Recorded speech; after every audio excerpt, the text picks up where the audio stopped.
Assalamualaikum warahmatullahi wabarakatuh.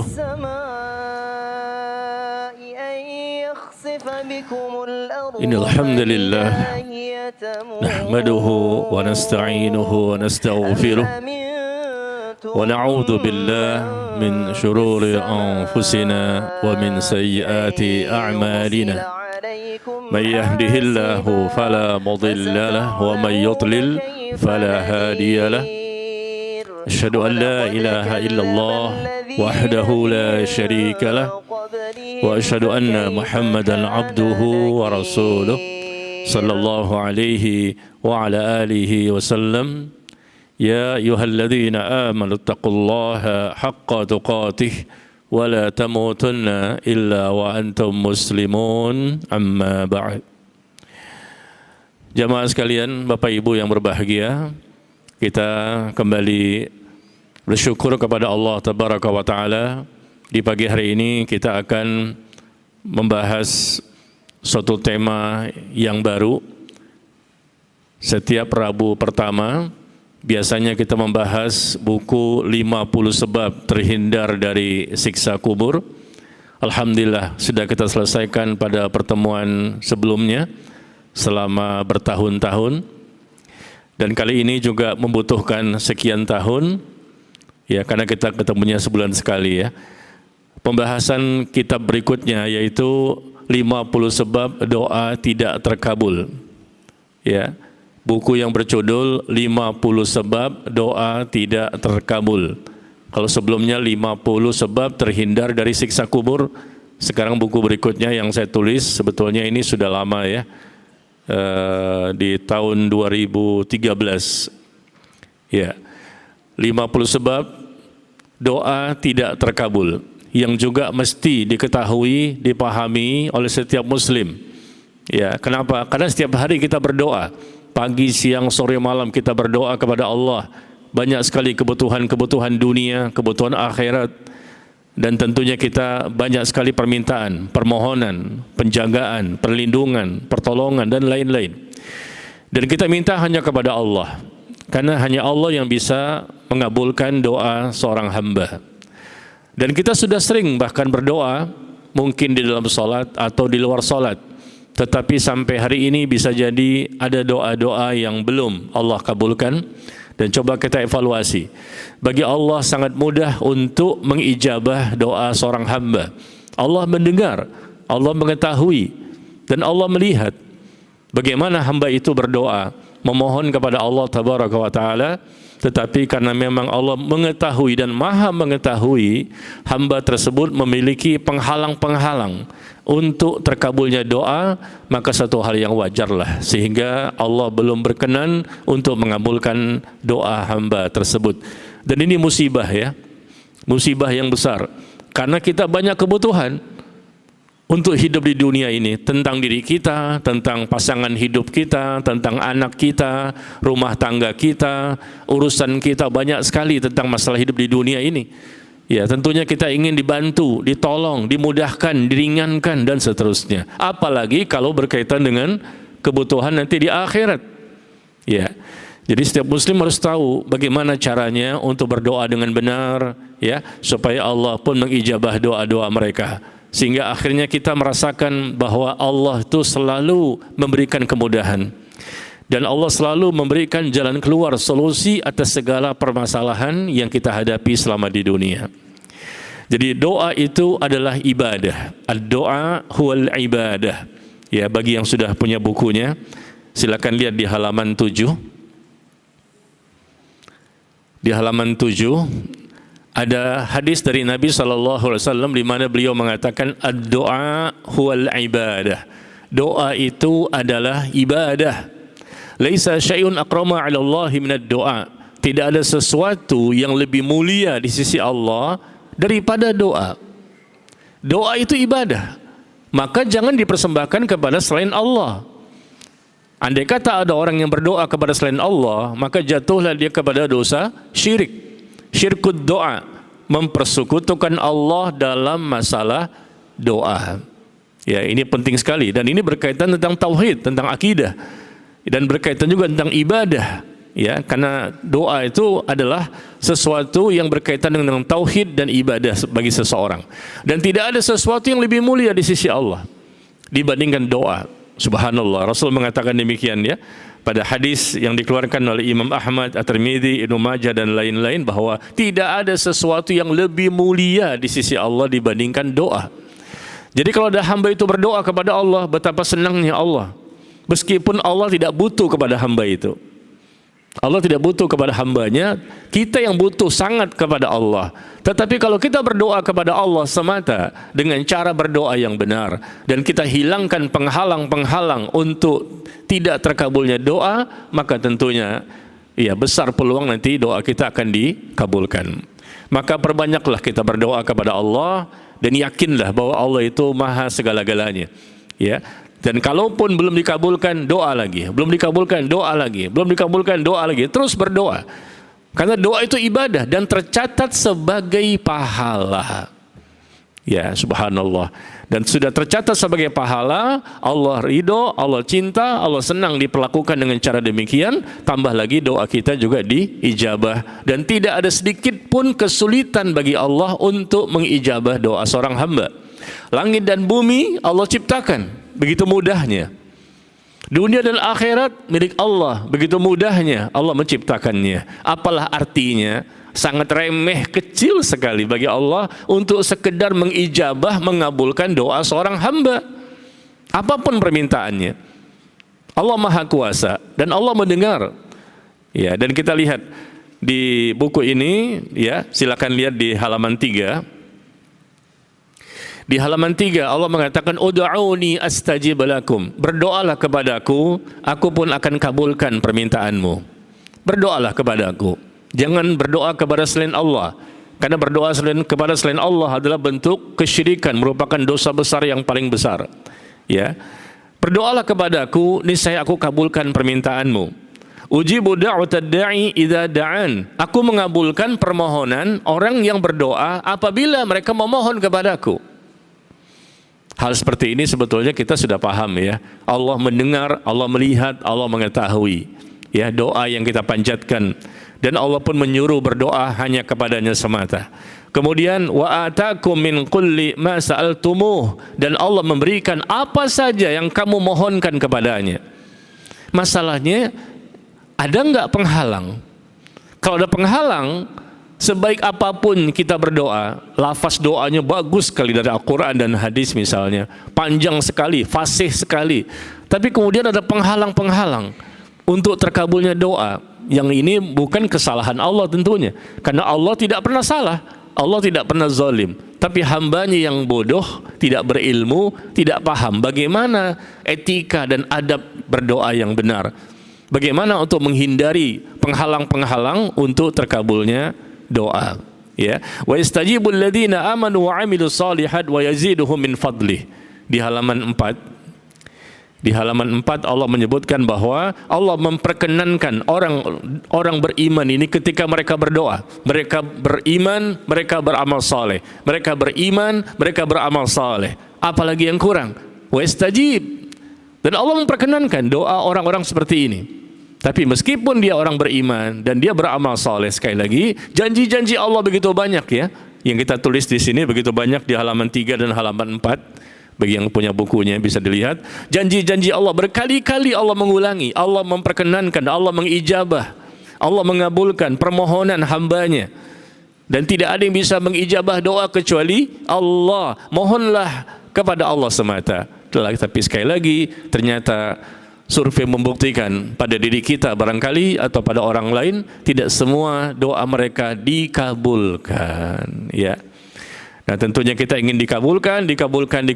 Alangkah bahagianya. Dan kalaupun belum dikabulkan, padahal sudah benar loh, sudah soleh dan solehah dia, sudah bertakwa dia, dan tidak punya penghalang-penghalang, betul-betul layak untuk dikabulkan. Tapi terkadang Allah belum mengabulkan, berarti ini adalah ujian. Ya, saya mau tanya Bapak Ibu di sini, ikhwan dan akhwat, coba dijawab ya. Ketika antum Bapak Ibu, andai kata doanya belum diijabah, sebabnya karena itu ujian, Atau karena memang masih ada penghalang-penghalang? Hah? Tidak punya penghalang sama sekali, tapi ini ujian saja. Atau mungkin kan ada penghalang-penghalang? Penghalang-penghalang ini bagi orang yang banyak berbuat dosa atau tidak berilmu. Tapi bagi orang-orang yang beriman, beramal soleh berdasarkan ilmu dengan keyakinan, kalaupun di sini juga akan dijelaskan nanti, kalaupun tidak ada penghalang sebetulnya, semuanya baik, masya Allah, dia paham betul tentang cara berdoa yang benar. Penghalang-penghalang semua dia jauhi, tapi kok belum juga dikabulkan, berarti ini adalah ujian. Mungkin levelnya jamaah di sini ujian lah ya. Ya Pak ya, levelnya jamaah di sini ujian ya. Bukan penghalang karena nggak tahu, ya karena memang ya belum dipahami, belum baca, bukan. Sepertinya ujian ya. Karena yang hadir ini kan sepertinya soleh dan solehah ya. Sepertinya yang hadir orang-orang bertakwa ya. Betul Bapak Ibu? Sudah jelas sebagai penghuni sorga? Mau masuk sorga? Mau sekarang? Begitu mau sekarang langsung nggak mau. Iya, subhanallah. Gimana? Bapak Ibu sehat semuanya? Alhamdulillah ya. Semoga kita ini dimudahkan oleh Allah untuk bisa membahas tema ini, buku ini sampai selesai. Sabar ya. Yang kemarin saja butuh beberapa tahun, 50 sebab terhindar dari siksa kubur. Nah, ini juga ada 50 sama, jumlahnya sama 50. Saya senang menggunakan angka-angka, lebih mudah untuk mengingatnya. Ya, secara sistematis kita lihat nanti bagaimana penjelasan masing-masing dari Al-Quran dan Sunnah atau dari para ulama-ulama setelahnya ya. Ya, jamaah sekalian yang berbahagia, kita lihat kembali di halaman 6. Dan saya berharap Bapak Ibu nanti bisa memiliki bukunya ya, karena ini akan terus dibahas setiap bulan dengan saya di Rabu pertama, sehingga kita bisa lebih mudah, mudah-mudahan bisa memahaminya. Di halaman 6 ya, Al-Imam Ibnul Qayyim rahimahullah mengatakan, tidaklah menakjubkan apabila ada seorang hamba merendahkan dirinya dan beribadah kepada Allah dan tidak bosan ya melakukan ibadah-ibadah tersebut, karena memang dia butuh, fakir kepada Allah. Tidak heran, biasa-biasa saja kalau hamba itu luar biasa dalam ibadahnya, ya, dalam doanya, dalam zikirnya, baca Qur'annya, biasa saja. Karena memang dia butuh kepada Allah, layaklah dia melakukan pendekatan-pendekatan yang begitu banyak. Tetapi yang menakjubkan, kata beliau, adalah ketika Allah memberikan anugerah berbagai macam kenikmatan dan kebaikan kepada hambanya itu, agar hamba tersebut mencintainya, padahal Allah tidak membutuhkannya. Allah tidak butuh kepada hambanya, karena Allah maha sempurna. Tapi tetap Allah berikan kepada hambanya anugerah. Subhanallah, agar hambanya itu akhirnya bisa mencintai Allah, agar hambanya itu bisa paham siapa itu Allah, agar hamba itu mendapatkan ampunan dari Allah. Allah berikan dia taufik dan hidayah, padahal Allah nggak butuh. Ini yang menakjubkan, yang luar biasa. Jadi kalau ada orang yang melakukan pendekatan kepada Allah, dia ngaji, dia taklim, ya, dia belajar, dia beribadah, ya wajar saja, memang harus seperti itu. Kita kan pengen selamat dunia akhirat. Tapi begitu Allah yang memberikan anugerah kepada hamba tersebut dengan berbagai macam bentuk nikmat, padahal Allah nggak butuh kepada hamba itu, tapi tetap Allah berikan. Subhanallah, inilah yang menakjubkan, luar biasa. Allah nggak butuh karena Allah maha sempurna dan Allah maha kuasa atas segala sesuatu. Jadi kita ini hamba yang miskin. Kita tuh miskin dan hina di hadapan Allah tabaraka wa ta'ala. Di hadapan manusia nggak boleh ya kita menghinakan diri kita, tapi di hadapan Allah kita hinakan, kita rendahkan diri kita, karena kita miskin, butuh bantuan, butuh perlindungan, butuh pertolongan. Begitu banyak ya permintaan yang kita sampaikan kepada Allah tabaraka wa ta'ala. Makanya aneh kalau ada orang yang memang dia merasa butuh untuk dunianya, untuk akhiratnya, tetapi mereka tidak mau meminta kepada Allah. Tidak mau meminta, meskipun dia mengaku sebagai seorang muslim, tapi jarang berdoa, jarang meminta, jarang bersimpu, jarang mengangkat kedua tangannya. Maka Nabi mengatakan, a'jazun nas man ajaza 'anid doa, di halaman 6 ya. Rasul mengatakan sesungguhnya manusia yang paling dhaif, Manusia yang paling lemah adalah orang yang paling lemah dalam berdoa. Ini orang yang paling lemah, bukan orang tua ya. Orang tua kan lemah tuh fisiknya, memang orang tua sudah usianya. Tetapi ternyata orang yang paling lemah, lebih lemah dibandingkan orang sakit, lebih lemah dibandingkan orang-orang yang sudah tua usianya. Kata Nabi, orang yang paling lemah dalam berdoa, di mana sebetulnya tidak ada kesulitan, tidak ada keberatan, tidak ada kesusahan untuk berdoa. Tetapi dia tidak mau berdoa kepada Allah. Subhanallah. Kita baca di sini Al-Imam Al-Nawawi mengatakan, maksudnya lemah dalam memohon kepada Allah, terlebih pada saat kesusahan, dan yang demikian itu bisa mendatangkan murka Allah karena dia meninggalkan perintahnya. Padahal berdoa adalah pekerjaan yang sangat ringan. Ketika berdoa tidak butuh biaya. Ketika berdoa tidak capek, letih, lelah. Ketika berdoa tidak butuh waktu yang panjang, gampang itu doa. Tapi begitulah, tidak semua manusia yang mau berdoa kepada Allah. Kalau orang kafir jelas mereka ini tidak mau berdoa dan tidak mengakui Allah sebagai satu-satunya pencipta dunia dan akhirat, langit dan bumi. Tidak mengakui, ya sudahlah. Ya, mereka belum mendapatkan hidayah, dan wallahu a'lam mungkin besok lusa mendapatkan hidayah. Tetapi kita bicarakan kita nih sesama kaum muslimin. Ya, ketika kita sudah menjadi seorang muslim, seharusnya kita banyak berdoa, banyak meminta agar kita bisa mencapai target kita di dunia yang tertinggi, terbesar dan teratas. Apa itu? Target di akhirat bisa masuk surga, surga Firdaus, bisa melihat wajah Allah dan bisa bertemu dengan Nabi Muhammad sallallahu alaihi wasallam. Itu target di akhirat. Target kita di dunia sampai mati sudah pernah saya sampaikan ini. Apa target kita Bapak Ibu? Target kita sampai mati yang kita perjuangkan dari detik ke detik, dari menit ke menit, dari jam ke jam, dari hari ke hari, dari minggu ke minggu, dari bulan ke bulan, dari tahun ke tahun sampai mati. Apa target kita yang tertinggi, terbesar dan teratas? Husnul khatimah.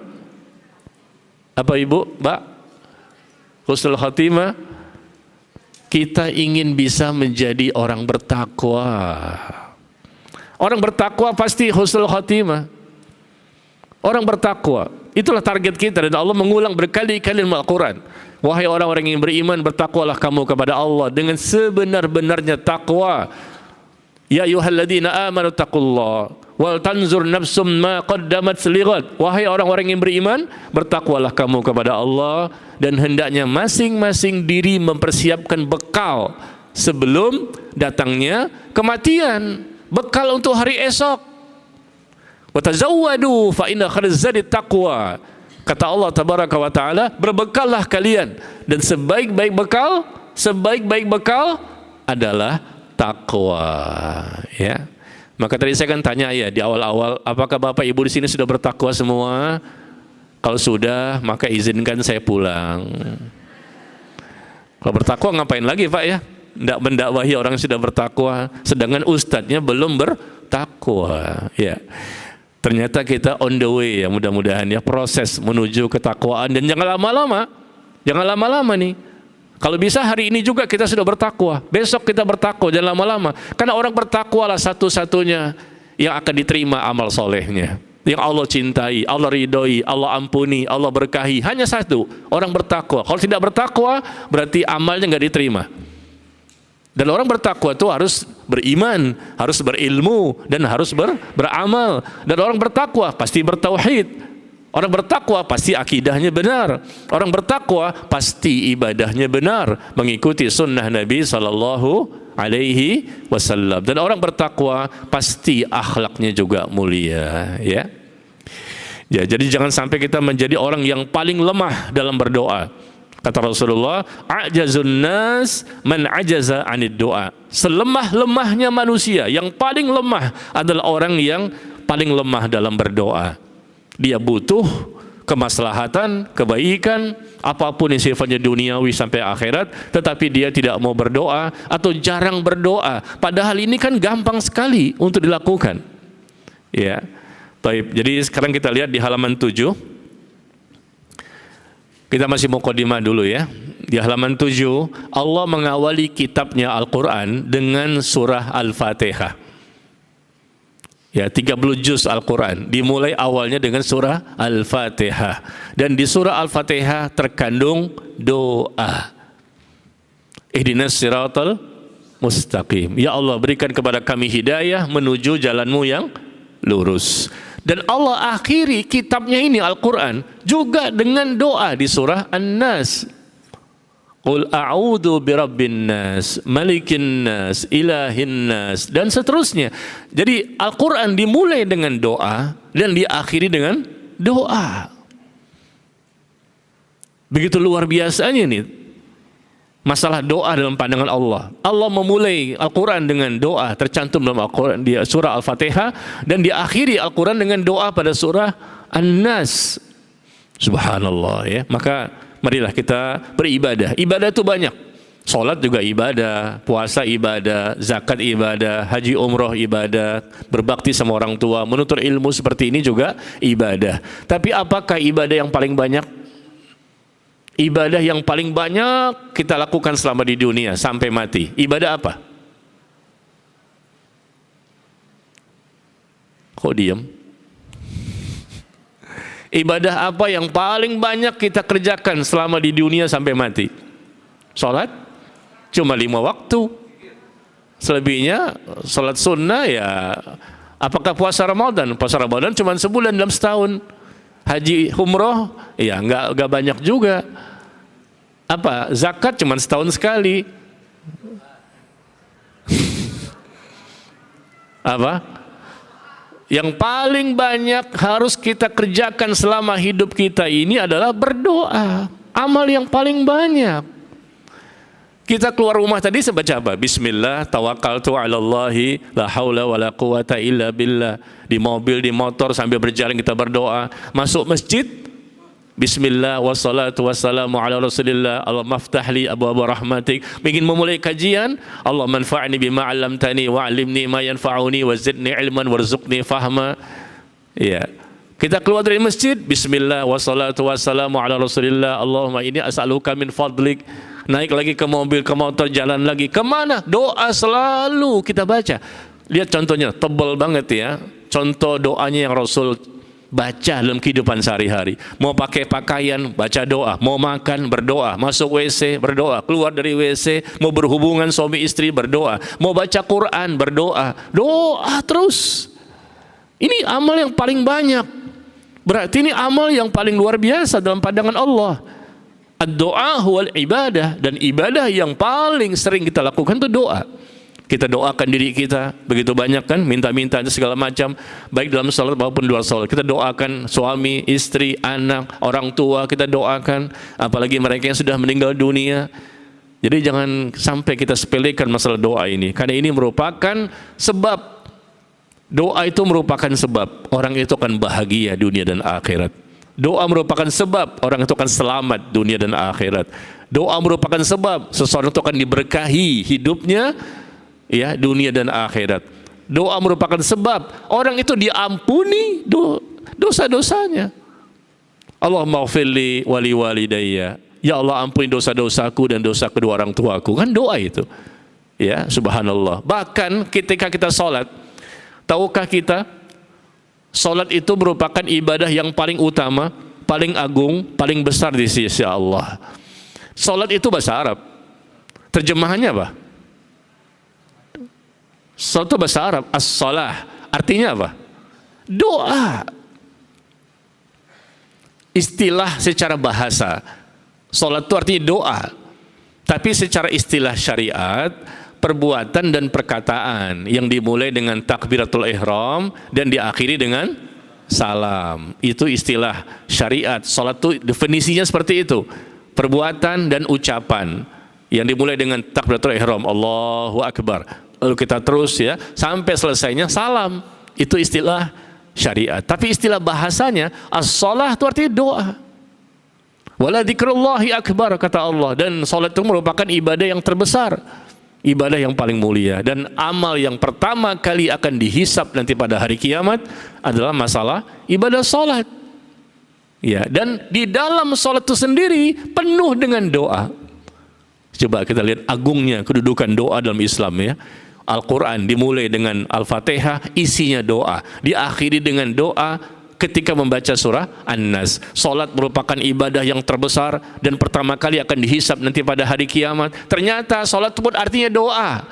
Dan ketika kita melakukan salat dari mulai takbiratul ihram sampai salam, ternyata banyak doa yang kita panjatkan di dalamnya. Pertama apa?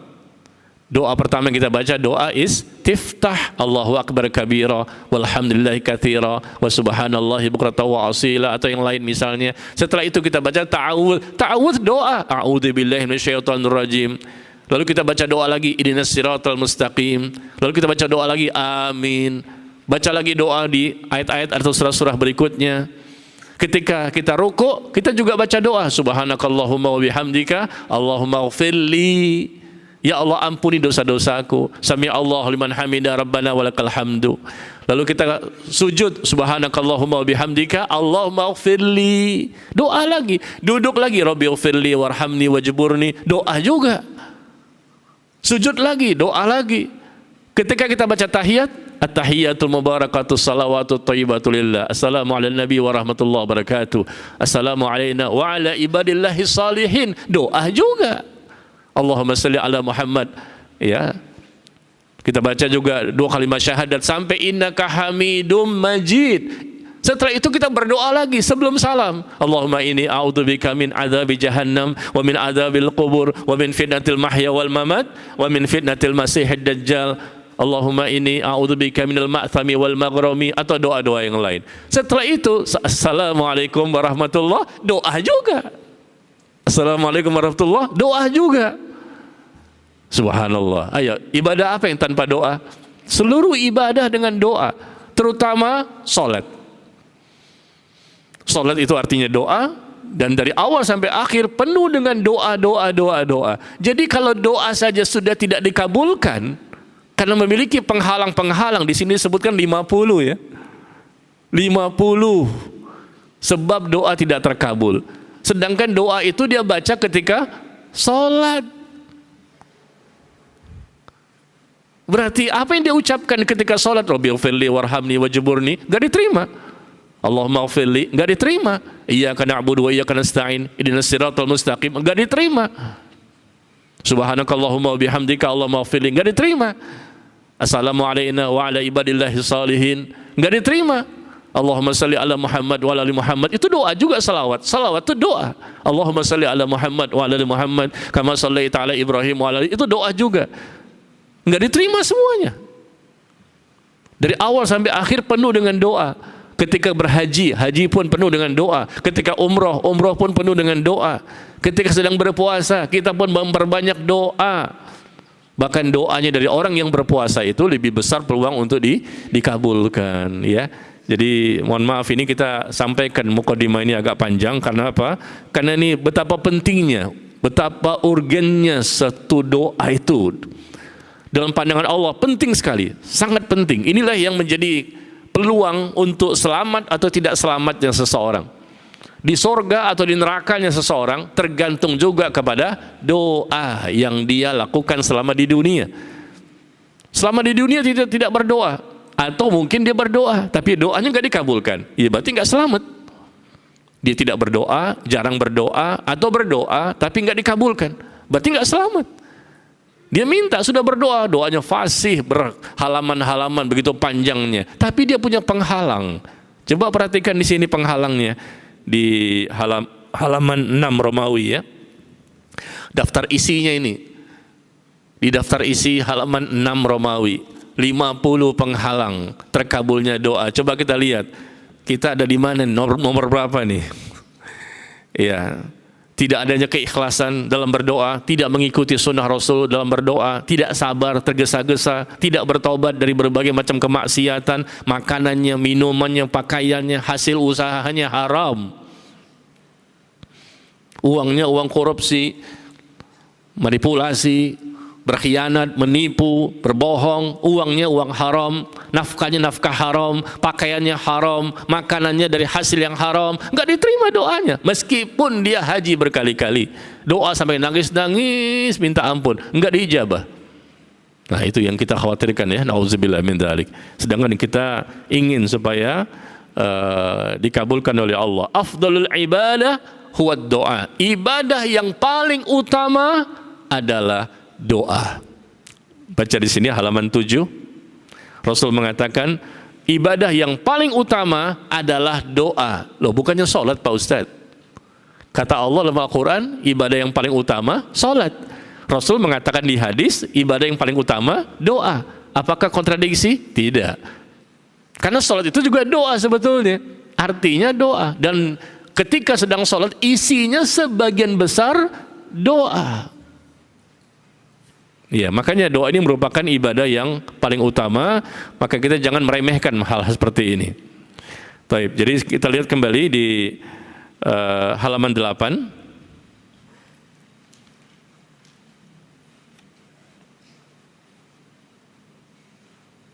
Mutarrif bin Asy-Syikhir rahimahullah mengatakan, aku mengingat-ingat apa saja kunci-kunci kebaikan. Ternyata kebaikan itu ada banyak macamnya, seperti puasa, sholat, ya. Dan ternyata kebaikan itu ada di tangan Allah, dan engkau tidak akan sanggup memiliki apa yang ada di tangan Allah kecuali dengan cara engkau memohon kepadanya. Segala macam kebaikan ada di sisi Allah. Kebaikan apapun ada di sisi Allah, dan kita tidak bisa mendapatkan itu kecuali dengan memohon kepada Allah. Lalu Allah pun memberimu. Ternyata kunci kebaikan itu, kata beliau, adalah doa. Kita ingin mendapatkan segala macam nikmat, segala macam kebaikan, segala macam anugerah, segala macam rezeki. Kuncinya doa. Ya. Oleh karena itu, barang siapa yang meninggalkan doa kepada Allah, maka ia dianggap orang yang sombong. Dan seolah-olah ia menyatakan bahwa dirinya tidak lagi membutuhkan Allah, dan hal ini akan menyebabkan Allah pun menjadi murka kepadanya. Sebagaimana firman Allah tabaraka wa taala di surah Al-Mu'min, surah ke-40 ayat yang ke-60, ya. Innal ladzina yastakbiruna an ibadati sayadkhuluna jahannama dakhirin. Sesungguhnya orang-orang yang menyombongkan dirinya, mereka menyombongkan diri dari menyembah Allah, yaitu enggan dari berdoa kepada Allah dan mentauhidkan Allah, mereka akan masuk neraka jahanam dalam kondisi hina dan dina. Ya, subhanallah.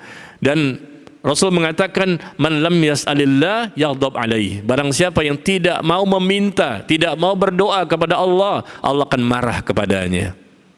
Kita berdoa saja, kita nggak tahu diterima atau tidak, dikabulkan atau tidak, kita nggak tahu. Pokoknya berdoa saja, berdoa, dan tentunya ketika kita berdoa tersebut, kita hilangkan penghalang-penghalang untuk terkabulnya doa, ya.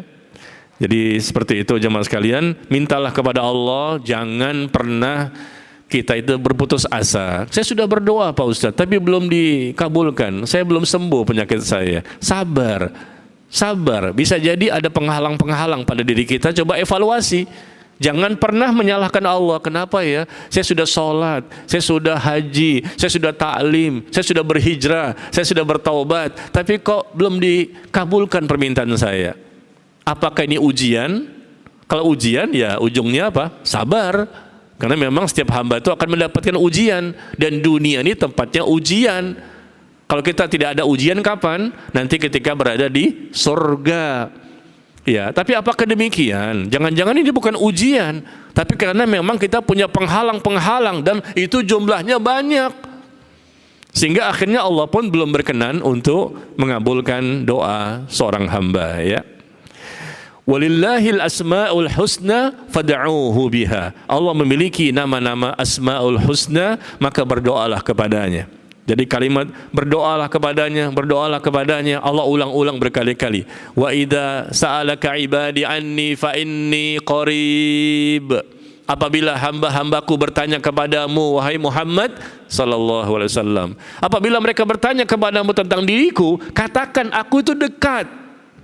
Fa inni qarib, aku itu dekat. Katakan pada mereka, aku itu dekat. Dengan ilmunya Allah mengetahui segala sesuatu. Fa inni qarib, aku itu dekat. Ujibu da'watad da'i idza da'an. Aku mengabulkan orang yang mau berdoa kepadaku. Falyastajibu li wal yu'minu bi la'allahum yarshudun. Kalau mereka ingin dikabulkan doanya, maka penuhi kewajiban-kewajiban mereka. falyastajibu li.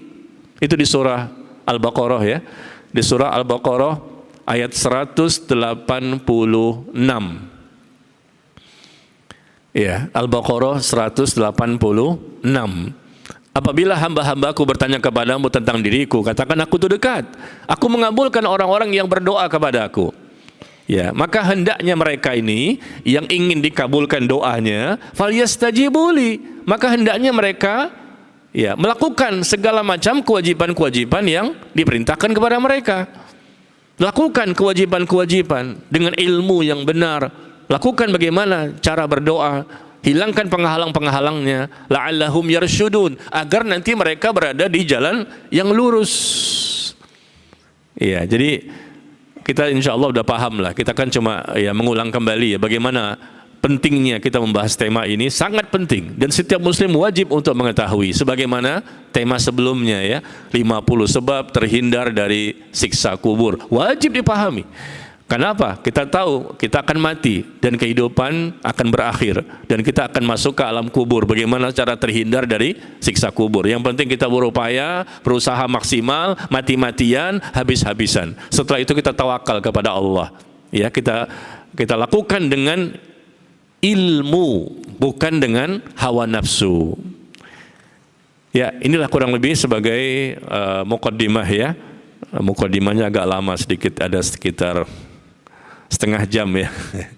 Ya, untuk perdana betapa pentingnya masalah doa ini sampai-sampai dikatakan sebaik-baik ibadah. Tidak ada ibadah yang lebih mulia di sisi Allah dibandingkan doa. Semakin kita banyak berdoa, semakin banyak berdoa pagi, siang, sore, malam. Mungkin ada yang kita lafazkan dengan lisan atau berdoa di hati. Bapak Ibu, Allah dengar nggak kalau kita berdoa di hati? Allah dengar kan kalau kita berdoa di hati kita? Demi Allah, Allah mendengarnya. Allah mengetahui yang zahir dan batin. Bapak Ibu pernah nggak berdoa dalam hati lalu Allah kabulkan? Berdoa dalam hati lalu Allah kabulkan, pernah nggak? Kalau kita dengan lafaz kita, ya Allah ampuni dosa-dosaku, ya Allah mudahkan, dengan lafaz kita, lisan kita, mungkin ya sering ya. Tapi pernah nggak berdoa dalam hati? Hati kita tuh berkata-kata, ya Allah begini, ya Allah begini, lalu Allah kabulkan.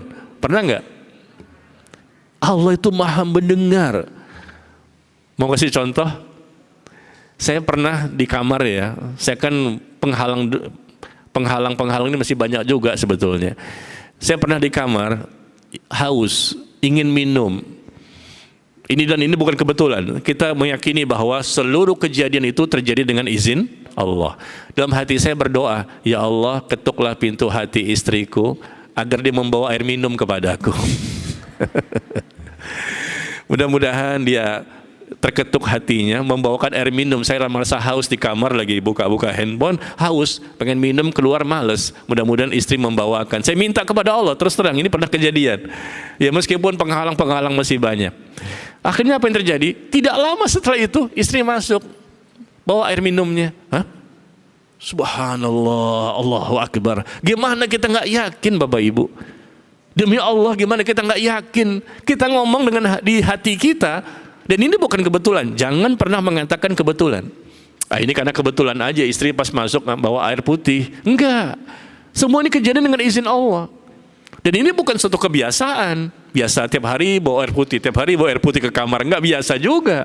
Tapi begitu saya agak malas keluar dari kamar, saya minta kepada Allah, ketuklah pintu hatinya agar dia membawakan air minum untukku. Enggak lama setelah itu dia masuk. Siapa yang mengetuk itu? Bagaimana kita nggak yakin ya Allah? Subhanallah ya. Sering kita mengalami bagaimana ya beberapa kali Allah itu mengabulkan doa kita. Cuma kita merasa malu ya, sudah dikabulkan dosa lagi, udah dikabulkan malas lagi ibadahnya, sudah dikabulkan ya futur lagi imannya. Itu saya. Kalau Bapak Ibu,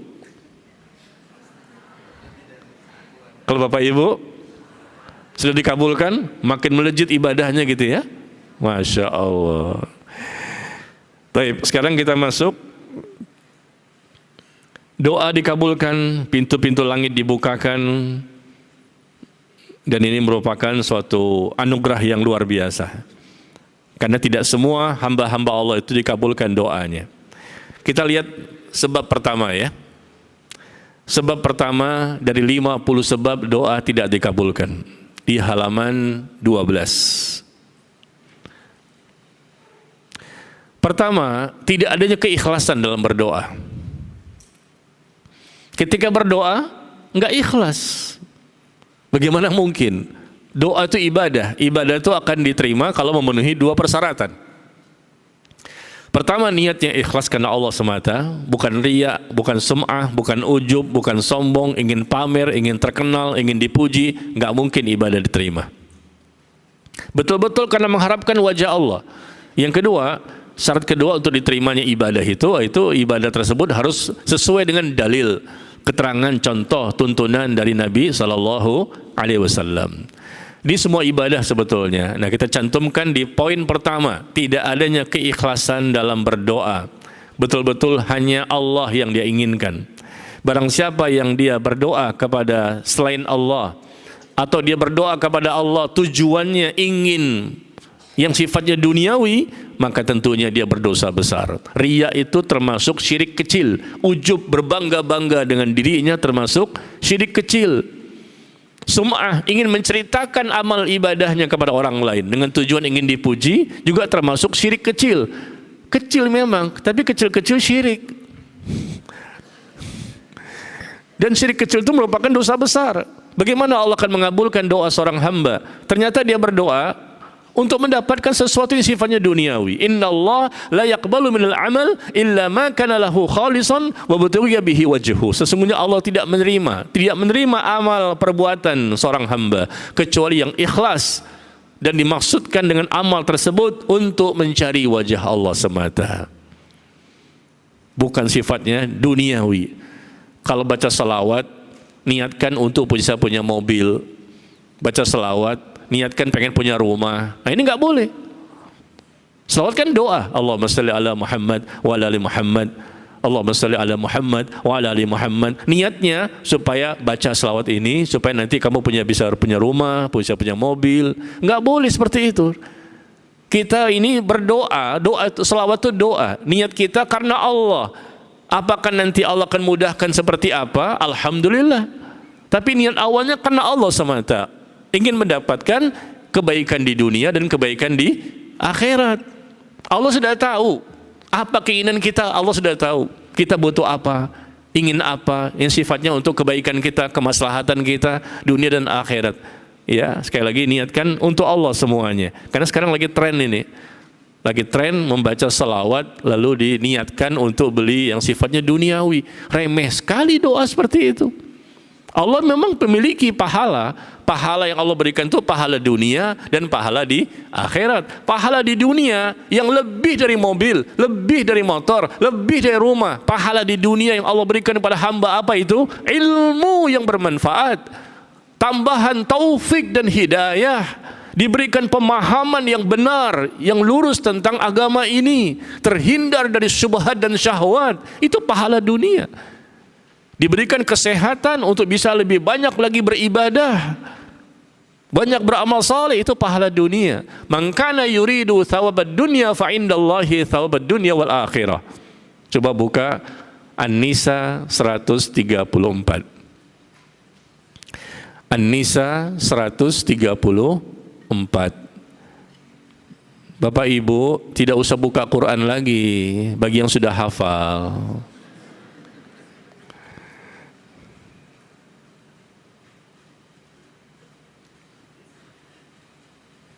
An-Nisa 134 ya. Allah mengatakan barang siapa menginginkan dunia semata, kayak baca selawat tuh diniatkan untuk mobil, diniatkan untuk motor, diniatkan untuk rumah. Barang siapa menginginkan dunia semata, maka ketahuilah Allah itu memiliki pahala di dunia dan di akhirat.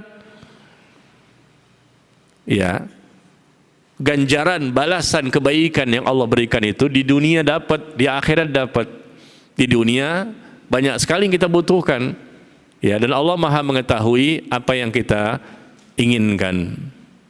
Coba saya mau tanya Bapak Ibu, boleh enggak kita berdoa seperti ini?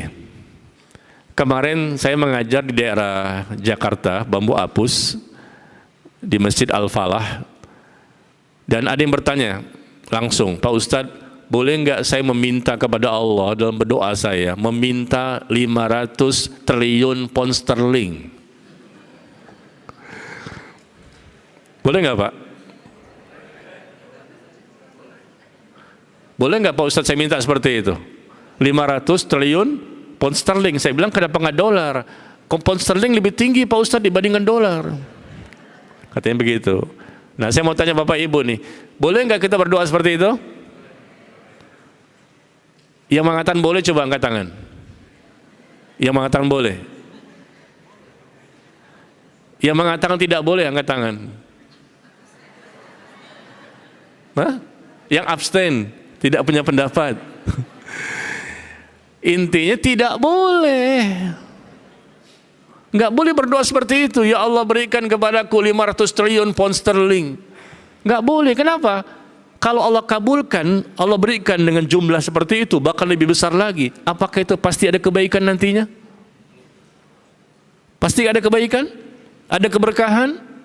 Belum tentu. Bisa jadi diberikan betul-betul Allah ijabah. Andai kata Allah ijabah, makin nggak ngaji dia, makin nggak taklim, makin lalai, makin lengah. Fitnah dunia itu luar biasa loh. Semakin kaya semakin sulit loh untuk kita itu istiqomah, untuk kita ini banyak beribadah. Semakin kaya biasanya orang biasanya semakin gak butuh kepada Allah. Ketika miskin sih, kalau seandainya saya kaya nih, saya bisa begini. Ketika miskin masih rajin kan dia berdoa, beribadah. Tapi begitu dia kaya, biasanya survei membuktikan banyak yang lupa Pak. Maka bagaimana doanya? Kita minta kepada Allah rezeki yang barokah, rezeki yang cukup, rezeki yang halal. Itu yang benar. Bukan sekedar jumlahnya saja. Bahaya. Karena belum tentu jumlah segitu nanti menimbulkan kebaikan-kebaikan, bertambah iman, bertambah semangat, bertambah istiqomah dan seterusnya. Karena nggak ada kalimat keberkahan di situ. Ya Allah berikan kepadaku sekian. Ya, itu kalau kita punya hutang boleh. Kita punya hutang, kita minta sama Allah, jumlah hutangnya berapa? 15 juta. Ada seorang ikhwan ya, yang menjemput saya untuk kajian di Blok M Square. Jemput saya di rumah untuk kajian di Blok M Square. Jadi di mobil dia cerita, saya punya hutang Pak Ustadz 15 juta. Dan saya tidak bisa melunasi sudah 3 tahun. Maka saya minta kepada Allah, tidak ada jalan lain. Sudah berusaha mati-matian sana sini, nggak bisa juga melunasi 15 juta ini. Saya minta kepada Allah, ya Allah berikan kepadaku kemampuan untuk bisa melunasi hutang sebanyak 15 juta. Itu boleh. Ya, supaya kita terhindar dari hutang. Tapi kalau ini bukan hutang, tapi hanya semata-mata datangkan kepadaku 1 miliar triliun. Kalau baik, ternyata diberikan tiba-tiba dia murtad gimana? Atau dia semakin jauh dari agama gimana? Kenapa? Tidak disebutkan keberkahan di situ. Yang halal Allah berikan, tapi nggak halal. Allah berikan, tapi nggak berkah. Allah berikan, tapi nggak baik. Untuk apa? Justru tambah-tambah dosa kan? Kita yang inginkan itu hartanya berkah, baik dan halal. Nah ikhwan ini berdoa kepada Allah di waktu malam tahajud, dia nangis, dia minta 15 juta itu. Dengan cara bagaimanalah saya nggak tahu. Pokoknya saya minta, saya malu udah 3 tahun belum bayar hutang saya. Maka subhanallah besoknya Bu, Bapak, ikhwan yang meminjamkan uang kepada dia nelfon, ayo kita ketemuan. Ya nagih hutang lagi nih. Saya nggak punya duit, gimana caranya? Yuk kita ketemuan. Ya udah saya datang deh. Besok pas ketemu dia pun mulai dari A sampai Z. Alasannya 1, alasannya 2, alasan 3. Wah, afwan akhi, Anda belum bisa bayar. Anda sudah coba, nggak bisa juga. Untuk mendapatkan uang sebesar itu bagi dia susah sekali ya. Kalau bagi bapak ibu sih ya segitu sih mudah lah ya. Ya seperti minum aqua mungkin ya. Nah, dia cerita panjang lebar, minta maaf, berikan alasan-alasan dia. Apa yang terjadi Bapak Ibu? Dia sudah berdoa nih. Allah berikan dia pengabulan dengan jumlah 15 juta sama. Caranya bagaimana? Ikhwan yang meminjamkan tadi senyum saja mendengarkan. Setelah itu, udah ya, afwan. Kita udah 3 tahun nih, antum belum bisa bayarkan. Iya, afwan akhi. Enggak, sekarang masalahnya saya putihkan hutangmu. Lunas. Caranya Allah mengetuk pintu hatinya, lunas. Nah, jadi disebutkan jumlahnya boleh. Karena memang kita butuh dengan jumlah seperti itu yang pasti untuk supaya kita bisa terhindar dari hutang. Bahaya dunia, bahaya di akhirat. Tapi kalau sudah menyebutkan jumlahnya, nah yang ternyata begitu saja redaksi kalimatnya berbahaya. Apa doanya Rasul ketika di subuh? Selesai salat subuh, Allahumma inni as'aluka ilman nafi'a wa rizqan thayyiba wa amalan mutaqabbala. Ya Allah, aku mohon kepadamu ilmu yang bermanfaat, rezeki yang baik, yang halal, yang berkah, dan amal yang diterima. Ya, kita minta kecukupan yang diberkahi. Jangan yang banyak tapi nggak berkah. Itu bisa mendatangkan dosa. Ya, baik. Ya, kita kembali kepada pembahasan kita. Jadi syarat untuk dikabulkannya doa itu harus ikhlas, betul-betul karena Allah, tulus ya, dan bukan karena ingin dipuji oleh manusia atau ingin mendapatkan yang sifatnya duniawi. Ya, dalam berdoa hati-hati, karena kita pernah melihat, saya pun pernah melihat adanya ikhwan, terutama ikhwan yang saya tahu ya, kalau akhwat saya nggak paham, yang dia memasukkan di sosial medianya ketika berdoa depan Ka'bah nih, doa depan Ka'bah angkat tangan, ada fotonya, ada videonya, sedang berdoa. Dikhawatirkan itu riya dan dimasukkan, diupload di Instagramnya. Pas saya lihat, kenapa untuk berdoa saja harus dipamerkan? Mungkin pada waktu itu dia tidak ada unsur riya, betul-betul karena Allah. Tapi setelah itu, karena awalnya ikhlas, tapi karena ditampilkan, diupload di sosial media, bisa berubah tuh niat. Tambah lagi netizen memberikan komentar, oh Masya Allah, Subhanallah, Allahu Akbar. Netizen memberikan komentar begitu Bapak. Wah ini doanya sih dikabulkan ini depan Ka'bah. Antum soleh banget ya. Antum ini orang bertakwa. Dia baca komentar itu, wah naik dia, teng. Nah mulai dia. Awalnya niat bisa bergeser, betul nggak? Perubahan ikhlas dan tidak ikhlas itu per setengah detik. Setengah detik yang lalu kita ikhlas, setengah detik kemudian udah nggak ikhlas. Kita sholat awalnya mungkin ikhlas, di pertengahan bisa jadi nggak ikhlas. Kenapa? Mertua lewat. Awalnya baca Al-Ikhlas, Al-Falaq dan An-Nas. Begitu mertua lewat, Alif Lam Mim, beda lagi itu. Iya. Padahal dia nggak hafal Al-Baqarah. Dzalikal kitabul la raiba fi hudal lil muttaqin. Sambil dia melihat kemana tuh mertuanya, udah habis takbir dia ruku. Ya. Berdoa tidak ikhlas, ibadah tidak ikhlas, pamer-pamer, suka flexing. Nah, ke situ deh. Pamer rumah 150 miliar. Pamer-pamer jam tangan 11,7 miliar. Ustadz tahu juga itu, ngeliat juga. Bapak Ibu tahu nggak sih? Tahu? Bapak-bapak tahu karena lihat sosial media ya. Ibu-ibu nggak tahu. Karena mereka ini di rumah kerjaannya baca Quran hadis.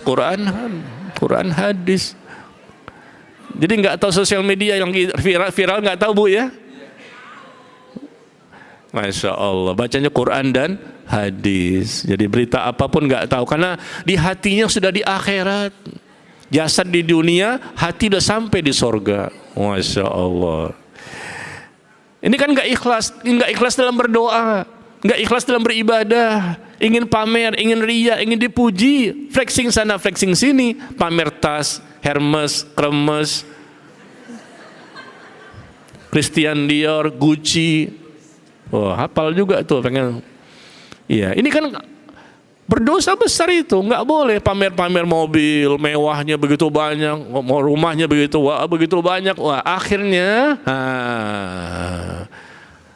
orang kan banyak melihat nih, hasad kan. Kepengen juga, hasad, iri, dengki udah lama ini. Kapan punya seperti itu? Kapan punya seperti itu? Nah, jadi kan begitu dia punya masalah, dijadikan alasan. Ayo kita ambil, kita curi saja. Ya Allah, ini nggak boleh sebetulnya ya. Dosa besar itu, menjarah-jarah rumah orang. Ya, dosa besar, harus dikembalikan, minta maaf, bertobat kepada Allah. Tapi memang ya mungkin yang bersangkutan juga keliru, karena pernah flexing, pernah memamerkan sesuatu isi rumahnya, membuat daya tarik orang untuk datang, dan suuzon, jangan-jangan uang dari mana ini? Ke situ pembahasan kita ya. Ke situ pembahasan kita. Karena ada hubungan nggak?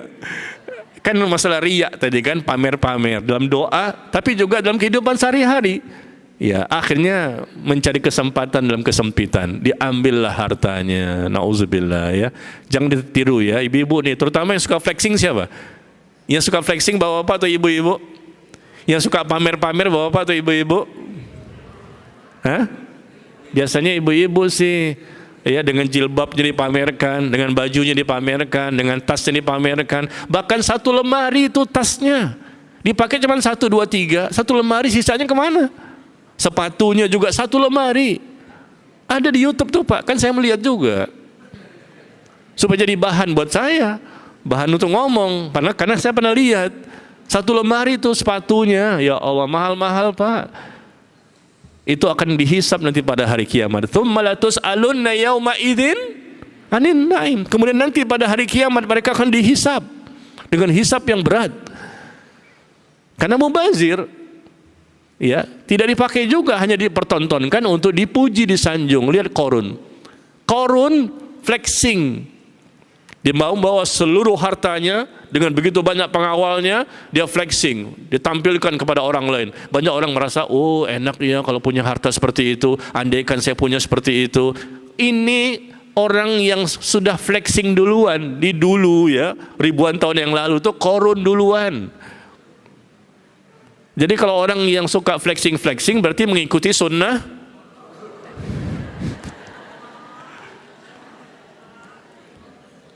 Ya, Allah sebutkan dalam Al-Quran loh. Siapa yang tahu di mana ayatnya? Di mana ayatnya?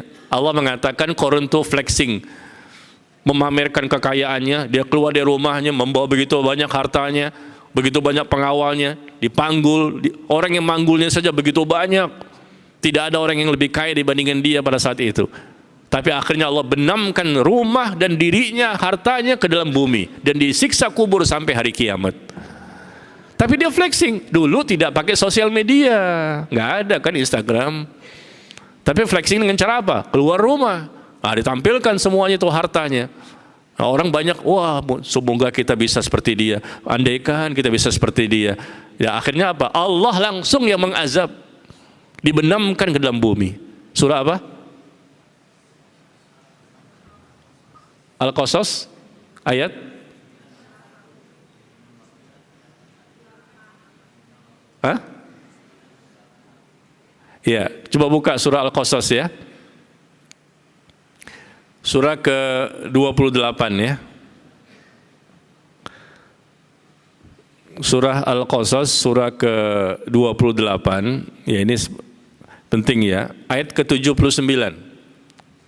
Surah ke-28 ayat ke-79. Flexingnya Qarun. Jangan kita tiru dengan perbuatan ini. Jelas ini, nggak ada niat karena Allah semata. Maka keluarlah Qarun kepada kaumnya dengan kemegahannya. Siapa yang bisa mengalahkan Qarun? Nggak ada artinya itu. Orang kaya di zaman sekarang, orang yang paling kaya di zaman sekarang, nggak ada artinya dibandingkan Qarun. Lebih kaya lagi. Allah berikan dia bukan lagi 500 triliun pound sterling, bukan itu. Lebih lagi. Tapi apakah manfaat dengan sebanyak itu? Dia keluar dari rumahnya menuju kaumnya dengan kemegahannya. Maka orang-orang pun menginginkan kehidupan dunia, berkata, mudah-mudahan kita bisa seperti itu ya, punya kekayaan seperti Qarun. Sebetulnya dia memiliki keberuntungan yang besar. Ya, flexing dia ini, tapi bukan di sosial media. Ya, langsung di kaumnya. Akhirnya Allah benamkan dia dan hartanya dan rumahnya ke dalam bumi. Nauzubillah min dzalik. Maka jangan sembarangan ya, ibu-ibu terutama ini. Biasanya kalau saya lihat sih umumnya gitu, ibu-ibu yang suka flexing mungkin bukan harta tapi kecantikan. Nah, mungkin cara jalannya atau mungkin yang lain ya. Hati-hati. Jadi kita kembali, doa itu tidak dikabulkan karena tidak ikhlas. Ikhlas itu betul-betul karena Allah. Dalam doanya, dia panjatkan, pendek atau panjang, di hadapan orang, tidak ada orang, sama saja, sembunyi, terang-terangan, betul-betul karena Allah. Tidak penting penilaian manusia. Dia berdoa kepada Allah di rumah, di masjid, di depan Ka'bah. Ya, jangan pedulikan orang lain. Jangan difoto, jangan dijadikan video, lalu kita tampilkan di sosial media kita. Kenapa? Karena khawatir niatnya berubah. Awalnya mungkin ikhlas, atau mungkin awalnya memang tidak ikhlas. Ya, dan dia berdosa besar, bukan sekedar tidak dikabulkan doa, tapi berdosa besar, syirik kecil. Syirik kecil yang dilakukan secara terus-menerus, istiqomah, riya, istiqomah. Lama-lama bisa naik peringkat menjadi syirkun niyah, membatalkan keimanan. Yang awalnya dia muslim, tapi karena seringkali itu lagi, nggak pernah niatnya karena Allah, selalu karena dunia. Lama-lama menjadi syirkun niyah yang membatalkan keislamannya. Ya, baik. Jadi kita lihat di sini penjelasannya panjang ya. Silakan dibaca sendiri. Orang-orang yang tidak ikhlas ini, maka tentu mereka akan mendapatkan balasan yang besar sekali dari Allah dengan balasan keburukan. Dan kita lihat di halaman 19. Di halaman 19 ya. Di sini ada contoh cerita ya. Di masa Muawiyah terjadi kemarau. Di masa Muawiyah terjadi kemarau panjang dan tidak turun hujan. Maka dia bersama masyarakat keluar untuk melakukan salat istisqa, minta hujan kepada Allah. Maka ketika itu Muawiyah melihat tempat salat dan dia berkata kepada Abu Muslim, engkau sudah melihat apa yang dialami oleh manusia, hujan tidak turun, maka berdoalah kepada Allah. Muawiyah minta tolong kepada seorang ulama ahli ibadah pada waktu itu yang dia lihat di deretan orang yang akan salat istisqa. Mintalah kepada Allah agar hujan turun. Karena orang tahu siapa dia ini ahli ibadah, dia ini ulama. Sebetulnya dia tidak mau menunjukkan dirinya, tapi karena diperintah oleh khalifah, maka dia pun dia berdiri, dia membuka kerudungnya yang membungkus kepalanya, lalu dia pun mengangkat kedua tangannya dan berkata, Allahumma inna bika, ya Allah sesungguhnya kami memohon hujan kepadamu. Aku datang kepadamu dengan dosa-dosaku, maka janganlah engkau kecewakan aku. Beda ya kalau ulama ya, ahli ibadah, doanya pendek saja. Ya Allah sesungguhnya kami memohon hujan kepadamu. Aku datang kepadamu dengan dosa-dosaku ya Allah. Maka janganlah engkau kecewakan aku. Berapa banyak sih dosanya? Aku datang kepadamu ya Allah bukan dengan ibadah-ibadahku ya Allah. Aku pernah ibadah ini. Enggak. Dalam doanya coba lihat betapa tawaduknya. Ya Allah sesungguhnya kami memohon hujan kepadamu. Dan aku datang kepadamu dengan dosa-dosaku. Bukan disebutkan dengan amal solehnya. Maka janganlah engkau kecewakan aku. Setelah dia berdoa, orang-orang pun tidak pulang sampai hujan pun turun. Dengan sebab beliau, Allah turunkan hujan. Kenapa? Ikhlas dalam berdoa. Tapi setelah itu dia ketakutan. Kita baca di halaman 20. Dia ketakutan, ya Allah sesungguhnya Muawiyah tadi telah menempatkan diriku pada kedudukan orang yang sum'ah. Dia tidak riya, dia tidak sum'ah, tidak ingin memperdengarkan sesuatu, ingin dipuji sama orang lain. Ya, betul-betul karena Allah dalam doanya. Tapi gara-gara diperintah Muawiyah dalam berdoa, akhirnya orang memuji-muji dia. Wah, ini Abu Muslim orang yang saleh, Abu Muslim orang yang bertakwa, Abu Muslim dengan sebab doa dialah hujan turun. Dia ketakutan ketika diijabah oleh Allah, manusia memuji-muji. Subhanallah, maka dia ketakutan. Dia mengatakan Muawiyah penyebabnya ini. Akhirnya aku terangkat di dalam pandangan manusia. Maka dia minta kepada Allah, ya, apa doanya? Maka sekiranya aku memiliki kebaikan di sisimu ya Allah, cabutlah nyawaku agar kembali kepadamu. Dia minta dimatikan sajalah. Kenapa? Karena banyak manusia memuji dirinya, takutnya niatnya berubah lagi nanti. Ini fitnah ini, bagi dia ini bahaya besar. Padahal dia ulama loh, dia kan bisa jaga hatinya, dia bisa jaga niatnya, tapi dia ketakutan karena banyak orang memuji dia, karena semua orang tahu gara-gara dengan sebab dialah dia berdoa hujan langsung turun. Kalau kita gimana? Kita angkat tangan kagak turun-turun juga hujan kan? Kan doa kita ya dosa kita masih banyak ya. Maka dia ketakutan. Hari itu hari Kamis dan hari Kamis depannya, minggu depan Kamisnya Abu Muslim pun meninggal dunia. Allah cabut nyawanya. seminggu setelahnya dikabulkan doanya.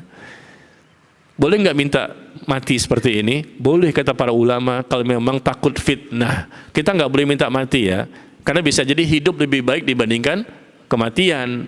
Tapi kalau memang betul-betul khawatir dengan fitnah yang luar biasa dan kita tidak sanggup untuk menghadapinya, maka kita boleh meminta seperti ini, ya. Tetapi untuk level kita janganlah. Level kita tahu diri ya. Kita dosa masih banyak nih. Kalau beliau mati, insya Allah setelahnya nikmat kubur. Nah kalau kita, ya. Jadi disinilah kita ambil pelajaran bagaimana rasa takutnya gitu loh yang luar biasa. Dia ikhlas, Allah kabulkan. Kalau nggak ikhlas, nggak mungkin hujan turun. Diminta untuk berdoa, dia pun angkat tangan. Kalimat sedikit saja. Ya Allah, sesungguhnya kami mohon hujan kepadamu. Aku datang kepadamu dengan dosa-dosaku, ya Allah. Maka jangan kecewakan aku. Pendek, hujan turun. Kita berlembar-lembar nih. Banyak sekali bacaannya, nggak turun-turun juga. Karena kita punya penghalang. Ya. Jadi setelah dikabulkan pun ketakutan. Coba kalau kita nih, coba Bapak Ibu, kita nih, masyarakat tahu semuanya. Dengan sebab kita lah akhirnya hujan turun. Apa yang terjadi pada diri kita? Banyak netizen memuji, wah dia ini orang soleh, dia ini wali loh, wali Allah ini. Apa? Bagaimana niat kita? Bisa berubah itu. Bahaya sekali, ketakutan. Kalau orang itu memang dia orang yang soleh, dia ketakutan. Waduh, makin banyak orang memuji saya. Tapi kalau bagi orang yang memang tujuannya ingin dipuji, wah senang sekali. Mohon maaf ya, kamu memuji saya tuh kurang. Masih banyak kelebihan lagi yang lain yang kamu tidak ketahui. Masih banyak kelebihan saya yang lain yang perlu saya sebutkan ya. Apa saja kelebihan lagi yang lain yang kamu tidak ketahui. Ketahuilah, saya tuh banyak kelebihan. Nanti saya cantumkan semuanya di Instagram. Memang tujuannya itu, na'udzubillah. Nggak akan bisa Allah meridhoi orang seperti ini ya, na'udzubillah ya. Ini pelajaran, maka hendaknya kita memiliki niat yang ikhlas ya. Dan kisah berikutnya juga ada, silakan dibaca sendiri. Kemudian juga Rasul mengatakan di halaman 22, halaman 22 ya. Rubba asy'atha madfu'in bil abwab. Betapa banyak orang yang kusut masai rambutnya berantakan dan tubuhnya pun berdebu karena dia berada di padang pasir ya. Ditolak, diusir dari pintu ke pintu. Bukan minta-minta sebetulnya, cuman dia orang yang tidak dianggap sama orang lain. Siapa dia? Nggak terkenal, nggak populer, followersnya cuma sedikit, bahkan nggak ikut Instagram sama sekali, nggak ada sosial media dia. Siapa dia? Tetapi kata Rasulullah, andai kata dia bersumpah berdoa atas nama Allah, Allah pun akan mengabulkannya. Masya Allah, nggak terkenal di bumi, tapi terkenal di langit. Kalau dia berdoa, angkat tangan, Allah kabulkan. Meskipun dia datang orang nggak peduli, dia pergi orang nggak peduli. Ini orang yang terkenal di langit, tapi nggak dikenal di bumi. Doanya ikhlas, ibadahnya benar. Subhanallah ya. Betapa banyak orang yang kusut masai rambutnya, tubuhnya berdebu, pakainya lusuh, nggak diperdulikan oleh manusia. Tapi kalau dia berdoa kepada Allah, Allah kabulkan doa-doa mereka. Ya. Nah, terakhir silakan lihat di halaman 24. Di halaman 24 contoh-contoh ya, agar kita bisa berdoa dengan ikhlas, ya, tidak jatuh kepada kesyirikan. Yang Rasul ajarkan di sini, Allahumma inna na'udzubika min an nusyrika bika syai'an na'lamu wa nastaghfiruka lima la na'lamu.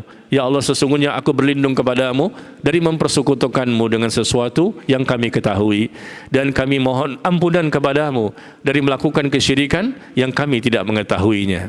Begitu juga doa dari Imam Ahmad bin Hanbal ya, dan di bawahnya lagi ini bagus Bapak Ibu, tolong dihafalkan ya. Allahumma ja'al amali kullahu salihan waj'alhu liwajhika khalisan kemudian faghfirli dan seterusnya. Ya Allah, jadikanlah seluruh amalku termasuk amal yang saleh, dan jadikan amal itu ikhlas betul-betul karena mengharapkan wajahmu semata. Dan jangan engkau jadikan sedikit pun dari amal itu untuk seseorang selain engkau. Nah, ini bagus nih doa ini. Ya, yang terakhir ini, Allahumma ja'al amali kullahu salihan waj'alhu liwajhika khalisan wa la taj'al li ahadin fihi syai'a. Ya Allah, jadikan seluruh amalku termasuk amal soleh. Karena kalau amal nggak soleh nggak diterima. Dan jadikan amal itu betul-betul ikhlas karena mengharapkan wajah-Mu ya Allah. Dan jangan Engkau jadikan sedikit pun dari amal itu aku peruntukkan untuk selain Engkau. Ya, saya rasa cukup ya. Kita bisa buka sesi tanya jawab. Dan ini poin pertama ya, ikhlas ya, merupakan sesuatu sebab ibadah akan diterima dan doa termasuk ibadah. Dan kalau tidak ikhlas, dipastikan. Kalau tidak ikhlas, dipastikan doa tidak akan diterima. Maka jangan kita suka memamer-mamerkan sesuatu. Pamer apapun jangan. Pamer ilmu, pamer amal, ya, pamer ibadah, pamer baju, pamer rumah, pamer jam tangan, atau apa sajalah. Jangan pamer-pamer. Kita seharusnya bersyukur diberikan nikmat oleh Allah. Ya, kalau kita pamer-pamer terlihat sama orang lain, maka orang lain akan timbul hasad, iri, dengki, dan langsung suuzon. Jangan-jangan uangnya dari sini, padahal itu uang dia sendiri, hartanya harta halal bisa jadi mungkin ya. Tapi kan ya namanya manusia, bisa jadi mengira bahwa ini hasil yang haram, ini hasil korupsi dan seterusnya.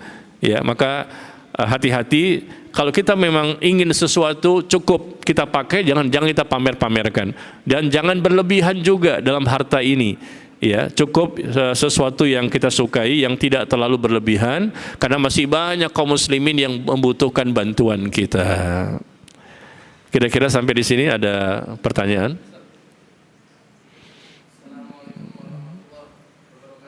Waalaikumsalam warahmatullahi wabarakatuh.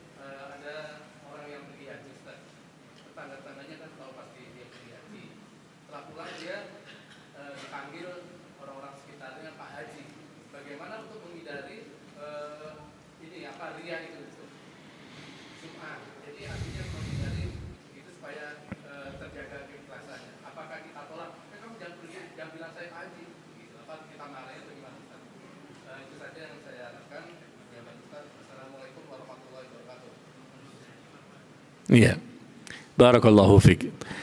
Ya, terkadang kita pulang haji disebutnya Pak Haji.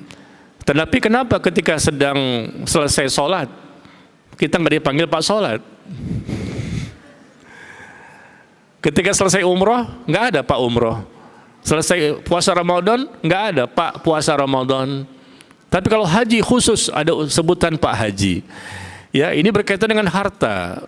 Karena haji itu butuh harta tidak sedikit, mahal sekali. Tidak semua orang bisa berangkat haji ya, kecuali bagi yang mampu saja.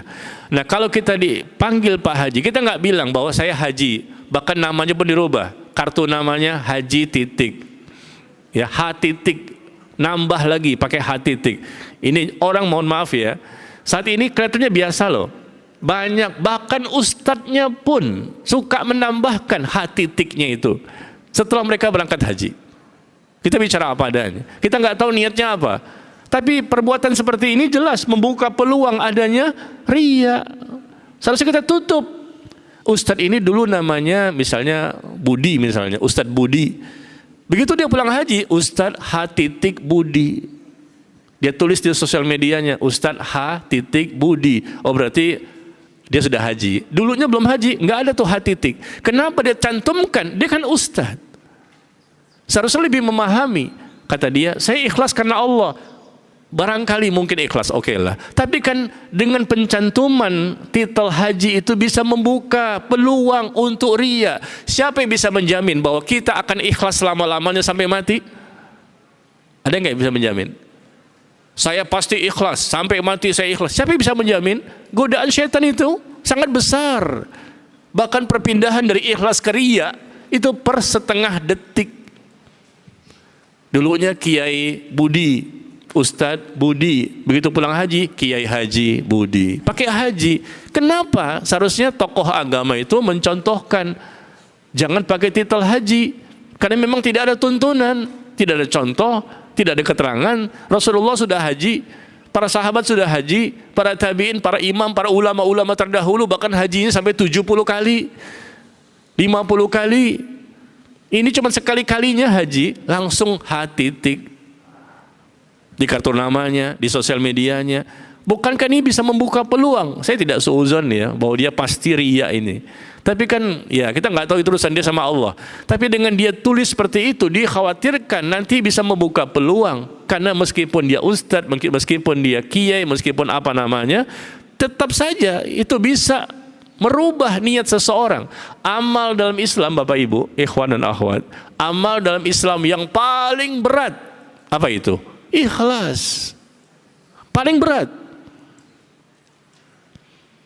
Maka kembali kepada pertanyaan tadi, kalau ada orang manggil kita Pak Haji karena kita pulang haji, apa yang kita lakukan?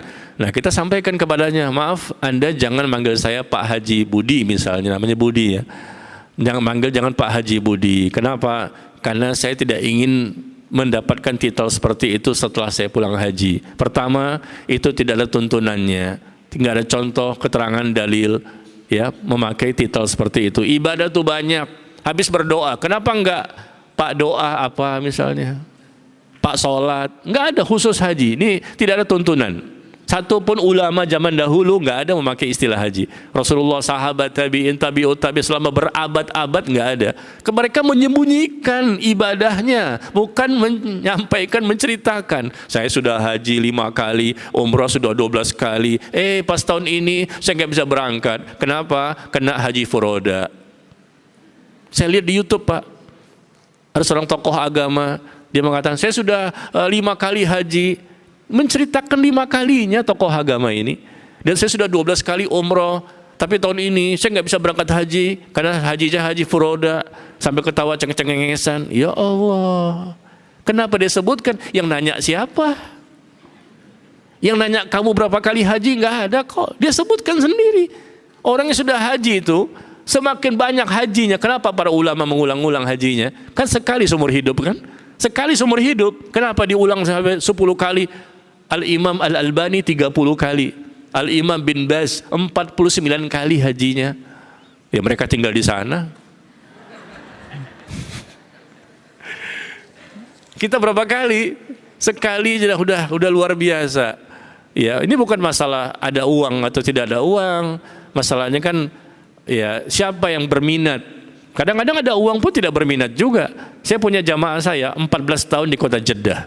Tinggal di Jeddah 14 tahun, tidak pernah haji. Pulang ke Indonesia baru nyesel, kenapa dulu saya tidak berhaji? Cuman pernah umroh saja. Dari Jeddah ke Mekah itu Jakarta Bogor, dekat banget. Tidak pernah haji 14 tahun.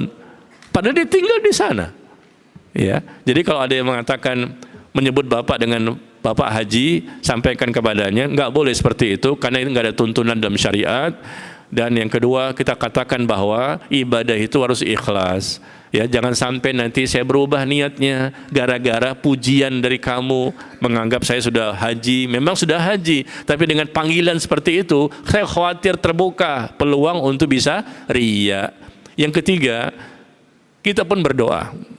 Setelah kita jelaskan nggak ada tuntunan, nggak ada keterangan, nggak ada dalil ya.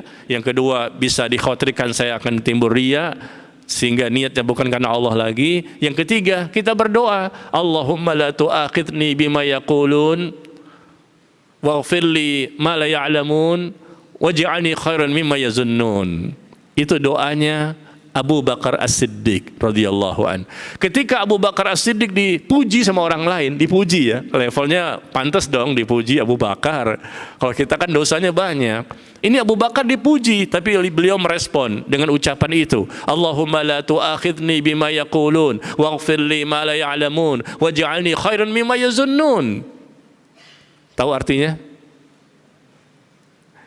Ya Allah, jangan engkau hukum aku atas apa yang mereka ucapkan tentang diriku. Ya Allah, kan bukan perbuatan salah dia, orang yang mengucapkan. Ya Allah, jangan engkau hukum aku atas apa yang mereka ucapkan tentang diriku. Karena pujian-pujian kepadanya, beliau layak dipuji kok, jelas surganya. Dan ampuni dosa-dosaku ya Allah atas apa yang tidak mereka ketahui tentang diriku yang sebenarnya. Dan jadikan diriku lebih baik dari apa yang mereka ucapkan tentang diriku. Nah, begitu Pak. Jadi cara pertama, bantah, nggak boleh ngucapin itu, karena itu tidak dalam syariat, nggak ada dalam sunnah. Yang kedua, ya kita katakan bahwa itu berbahaya bagi saya karena bisa membuka peluang dosa. Karena jangan-jangan nanti saya bisa riya nanti, berbangga-bangga diri, ujub. Yang ketiga, kita berdoa. Berdoa dengan cara doanya dari Abu Bakar As-Siddiq. Sekarang saya tanya Bapak Ibu di sini, siapa yang pernah dipuji lalu mengucapkan doa seperti itu? Ini hadiahnya. Siapa yang pernah dipuji lalu membaca doa sebagaimana doanya Abu Bakar As-Siddiq? Siapa di sini? Kenapa? Karena nggak pernah dipuji Pak Ustadz. Atau pernah dipuji tapi nggak membaca barangkali ya. Nah mulai sekarang hafalkan doa itu ya. Ada di Telegram saya itu. Kalau Bapak dan Ibu pengen tahu doanya itu ada di Telegram saya ya. Doanya Abu Bakar As-Siddiq. Ya. Allahumma la tu'akhidni bima yaqulun waghfir li ma la ya'lamun waj'alni khairan mimma yazunnun. Sebentar ya, saya tunjukkan doanya Abu Bakar As-Siddiq di Telegram saya, barangkali ada yang mau melihat.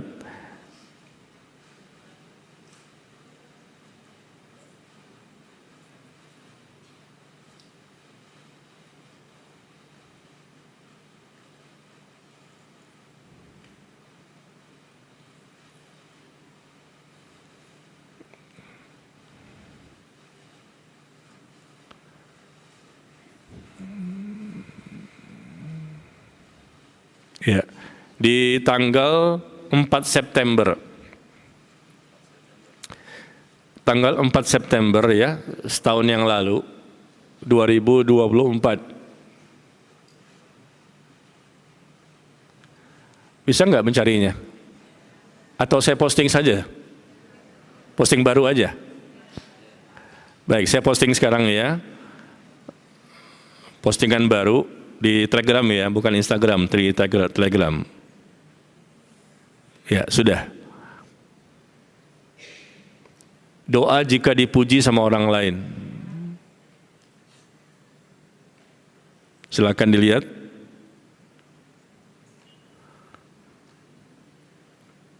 Ini lebih lengkap lagi. Nah, ini namanya ikhtiar kita, cara kita untuk menjaga niat yang ada di hati ya. Selevel beliau saja Abu Bakar As-Siddiq ternyata beliau menjaga hatinya, menjaga niatnya dengan berdoa kepada Allah agar tidak menjadi orang yang ujub, sombong, lalai, lengah ya, dan berubah niatnya. Padahal level beliau ini orang yang paling ikhlas. Tidak ada orang yang lebih baik di muka bumi ini setelah Rasul dibandingkan beliau, enggak ada.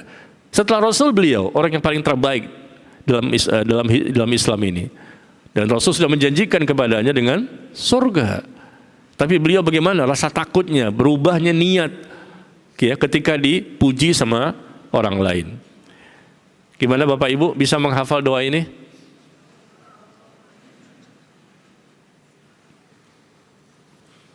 Ya begitu Pak ya. 3 cara tadi ya. Wa iyyakum.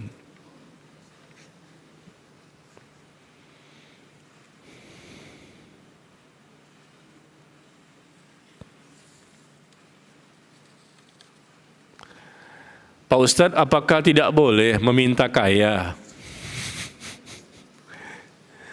Iya, nggak pakai salam, nggak pakai syukron, nggak pakai jazakallah khairan. Langsung aja. Emang nggak boleh minta kaya Pak Ustadz? Langsung aja begitu, ya Allah. Ini siapa yang nanya nih? Wala salam, wala kalam. Orang kan ada pendahuluan, assalamualaikum, gimana kan, terakhirnya syukron, terima kasih. Ini nggak ada. Ya Allah, kenapa nggak boleh doa meminta kaya Pak? Begitu, tanda tanya. Boleh nggak kita minta kaya? Hah? Boleh nggak minta kaya?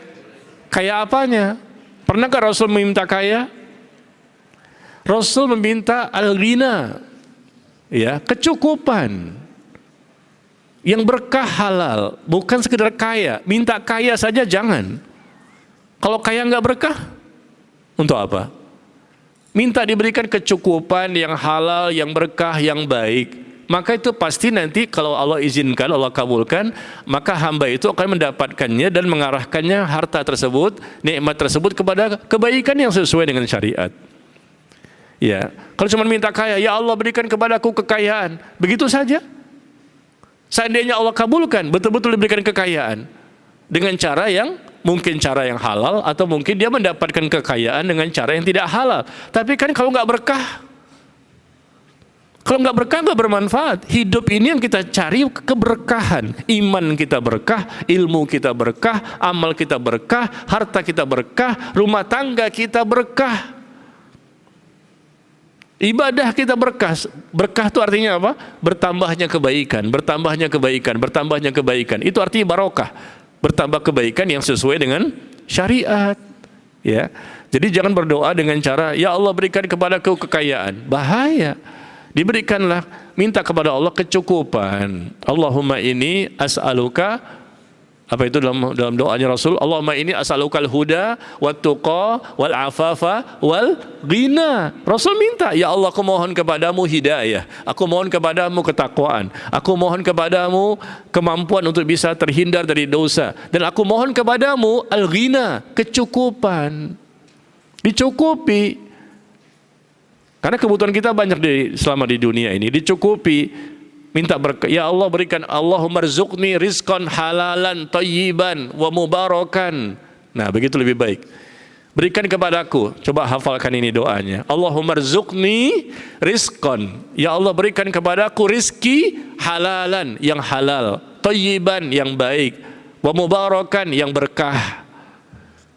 Berikan kepadaku rezeki seperti itu. Dan kalau Allah berikan, baik jadinya nanti. Tapi kalau cuma minta, ya Allah berikan kepadaku kekayaan, nah ini bahaya ini. Ya bisa jadi Allah kabulkan, bisa jadi juga tidak. Kalaupun Allah kabulkan, karena mintanya kaya saja, ya kaya diberikan. Tapi nanti kayanya mungkin dapat dari harta yang halal, mungkin nggak halal. Tapi nantinya tidak membawa keberkahan, akhirnya dia semakin lengah, semakin lalai, semakin jauh. Ya. Nah demikian, jadi berhati-hati, jangan minta kayanya saja, sekedar kaya. Karena umumnya dari dulu sampai hari ini, orang yang kaya, tapi kalau nggak berkah, maka dia pasti jauh dari agama. Ya, yang paling penting itu kaya apa? Kaya hatinya. Hatinya kaya dengan iman, hatinya kaya dengan ilmu, hatinya kaya dengan, ya dibuktikan dengan amal saleh. Itu orang yang paling kaya di muka bumi. Yang paling kaya di muka bumi, orang yang kaya hatinya. Hatinya qalbun salim, hatinya bersih. Dia kaya imannya, kaya ilmunya, kaya amalnya. Ataupun kaya harta, ya kita butuh harta, tapi jangan berlebihan ya. Karena kita khawatir juga kalau berlebihan, akhirnya kita semakin jauh dari agama ini.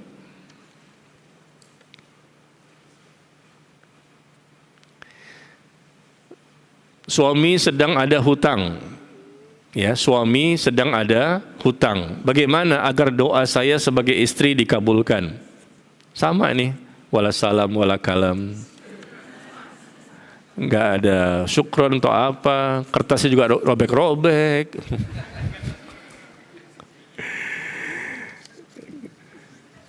Ada adab dalam berdoa Bapak Ibu sekalian. Mohon maaf ya, adab dalam berdoa, dalam apa? Bertanya maksud saya. Adab dalam bertanya itu ada, kita sebutkan ya.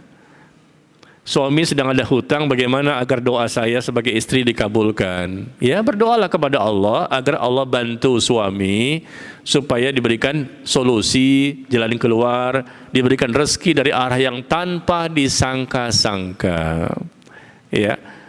Dan bukan sekedar doa saja kan. Doa itu merupakan salah satu, tapi juga dilakukan cara-cara yang lain. Suami sedang ada hutang, maka suami berusaha juga mencari terobosan, cari relasi, tanya teman-teman, barangkali ada peluang-peluang untuk bisa mendapatkan solusi, musyawarah, diskusi, atau peluang untuk bisa mendapatkan uang ya yang halal.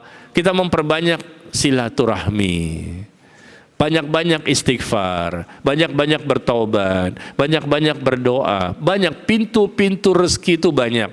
Tinggal kita lakukan saja. Allah pasti membuktikan janjinya. Innallaha la yukhliful mi'ad. Sesungguhnya Allah tidak pernah mengingkari janjinya. Ya, pintu-pintu rezeki itu banyak. Berbakti sama orang tua, Ya, bangun malam kita sholat, kita minta, menangis, kita merintih, merengek, mengemis, minta kepada Allah. Allah itu maha kuasa atas segala sesuatu. Kalaupun kita sakit, minta kepada Allah agar kita diberikan kesembuhan.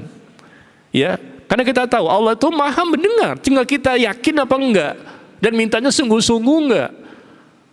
Dengan ekspresi rasa takut, rasa harap enggak ketika kita berdoa. Karena Allah senang kalau kita berdoa itu sambil menunjukkan ekspresi rasa butuh, betul-betul bergetar tangan, bergetar hati, betul-betul kita menunjukkan ekspresi wajah butuh, betul-betul minta diberikan bantuan.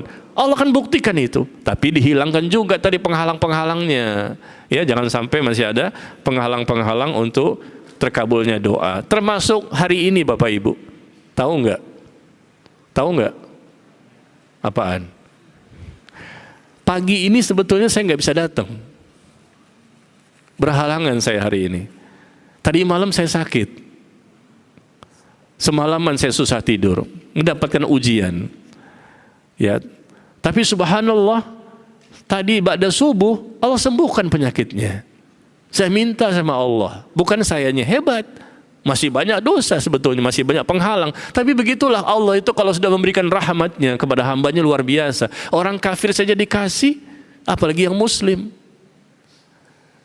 Kajian nanti malam saya batalkan. Karena saya bilang sama mereka, afwan ya, kajian nanti malam saya nggak bisa karena saya sakit. Tapi pagi ini saya upayakan untuk bisa datang, meskipun dalam kondisi sakit. Begitu habis subuh tadi sembuh. Tadi malam sudah, waduh sepertinya nggak bisa nih. Badan keringat dingin. Ya begitulah Bu, Bapak banyak dosa begitu ya. Kalau Bapak Ibu kan dikit dosanya. Jadi jarang sakit ya. Jadi sakit kemudian perutnya mules ya. Kepalanya pusing ya, kita makan obat. Nah, kita berdoa, ya Allah, Allahumma shfini min kulli da'in wa saqamin. Ya Allah, berikan kepadaku kesembuhan dari penyakit ini. Saya minta kepada Allah. Ini mohon maaf ini bukan riya ya, tapi untuk menunjukkan bahwa Allah tuh maha mendengar gitu loh. Kenapa kita nggak yakin? Sekarang ini bukan krisis moneter, krisis keyakinan, kurang yakin. Kalaupun belum, coba lagi, belum, coba lagi. Kita dalam kehidupan sehari-hari sudah berkali-kali di pembuktian itu. Gimana kita nggak yakin Allah itu ada? Dengan kondisi kita yang ya apa adanya, iman cekak, ilmu sedikit, amal apalagi. Tapi kita yakin, terus maju, tidak putus asa, minta, alhamdulillah sembuh. Ya, dengan izin Allah. Jadi jangan menggampang-gampangkan masalah doa ini ya. Baik. Waalaikumsalam warahmatullahi wabarakatuh. Semoga Ustaz segera sehat ya. Amin. Ini pertanyaannya masih menyangkut tentang doa kaya tadi, minta kaya. Ada pernyataan bahwa kita itu berdoa sama Allah itu harus tamak. Doa apa aja Allah pasti akan berikan karena Allah Maha Besar. Nah, gimana kita berdoa? Kita muncul keraguan ketika kita berdoa tentang dunia yang spesifik seperti kaya tadi, atau suami pekerjaannya makin baik dan berkah, atau anaknya solehah. Seraka ini tentang dunia, ada keraguan apakah itu yang dikabulkan dengan pernyataan Ustaz tadi bahwa doa tentang dunia itu sulit dikabulkan. Barakallahu fiikum. Afikum barakallah. Ya, perlu saya luruskan ya. Doa meminta dunia sulit dikabulkan, bukannya sulit. Ya, Allah itu mengabulkan doa kita yang berkaitan dengan dunia kita maupun akhirat kita. Bukankah doanya Rabbana atina fid dunya hasanah wa fil akhirati hasanah. Ya Allah, berikan kepadaku kebaikan di dunia. Tuh, mintanya kan dengan dunia. Berikan kepada kami kebaikan di dunia dan kebaikan juga di akhirat. Karena Allah punya dua kebaikan, Allah punya dua pahala, Allah punya dua ganjaran ya di dunia dan di akhirat. Kita boleh minta dunia kita, cuma cara mengemas redaksi doanya yang keliru tadi. Ya, cara mengemas redaksi doanya dengan mengatakan, ya Allah berikan kepadaku 500 triliun pound sterling. Nah begitu saja, itu jangan. Kalau Allah kabulkan, ya bisa saja, bagi Allah mudah banget. Jangankan 500 triliun pound sterling, 1 juta triliun pound sterling pun bisa. Tapi apakah nanti ke depannya ada kebaikan buat kita? Ya, kita minta pemberian Allah itu nanti menimbulkan keberkahan. Nikmat yang Allah berikan menimbulkan kebaikan. Seperti itu. Bukan diberikan tapi setelahnya nggak baik. Sama seperti orang kafir kan? Coba dengarkan. Orang kafir dikasih nggak sama Allah? Dikasih, tapi ada kebaikan nggak? Enggak ada kebaikan. Diberikan kekayaan, hartanya 1.000 triliun, 2.000 triliun, 7.000 triliun. Siapa tuh? Elon Musk ya. Ya, orang Amerika itu sampai 7.000 triliun, orang paling kaya di muka bumi saat ini gitu. Tapi apakah ada kebaikan? Enggak ada kebaikan. Dia masih kafir-kafir juga. Dia dapatkan itu semua dengan izin Allah. Apakah dengan cara halal, tidak halal, tapi Allah mengizinkan itu terjadi. Ya, tapi kan nggak ada kebaikan. Nah, maksud saya, kita boleh minta kebaikan di dunia karena kita butuh dunia. Ya, tapi jangan sampai kebaikan itu setelahnya menjadikan kita semakin jauh dari Allah. Ya, maka kita mintalah keberkahan, diberikan, minta dunia yang barokah, minta rezeki yang barokah, minta dicukupi kecukupan yang barokah. Ya, suami nggak kerja, minta sama Allah, ya Allah berikanlah kemudahan agar suamiku bisa mendapatkan pekerjaan yang halal, yang baik dan berkah. Nah, begitu caranya. Suami mungkin nganggur, di PHK misalnya, minta sama Allah, ya Allah berikanlah kepada suamiku kemudahan-kemudahan dalam mencari nafkah untuk keluarganya, sehingga dia bisa mendapatkan rezeki yang barokah, yang halal dan baik. Nah, gitu caranya. Redaksi kalimatnya saja yang mesti benar ya. Kita minta dunia nggak masalah. Kemudian, Assalamualaikum Us.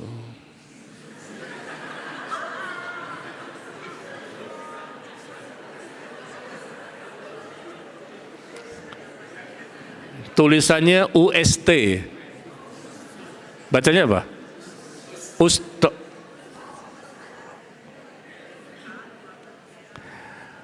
Kalau nanyanya udah bener nih, Assalamualaikum, cuman setelahnya us. Seharusnya Ustaz. USTADZ. Ya, jangan us.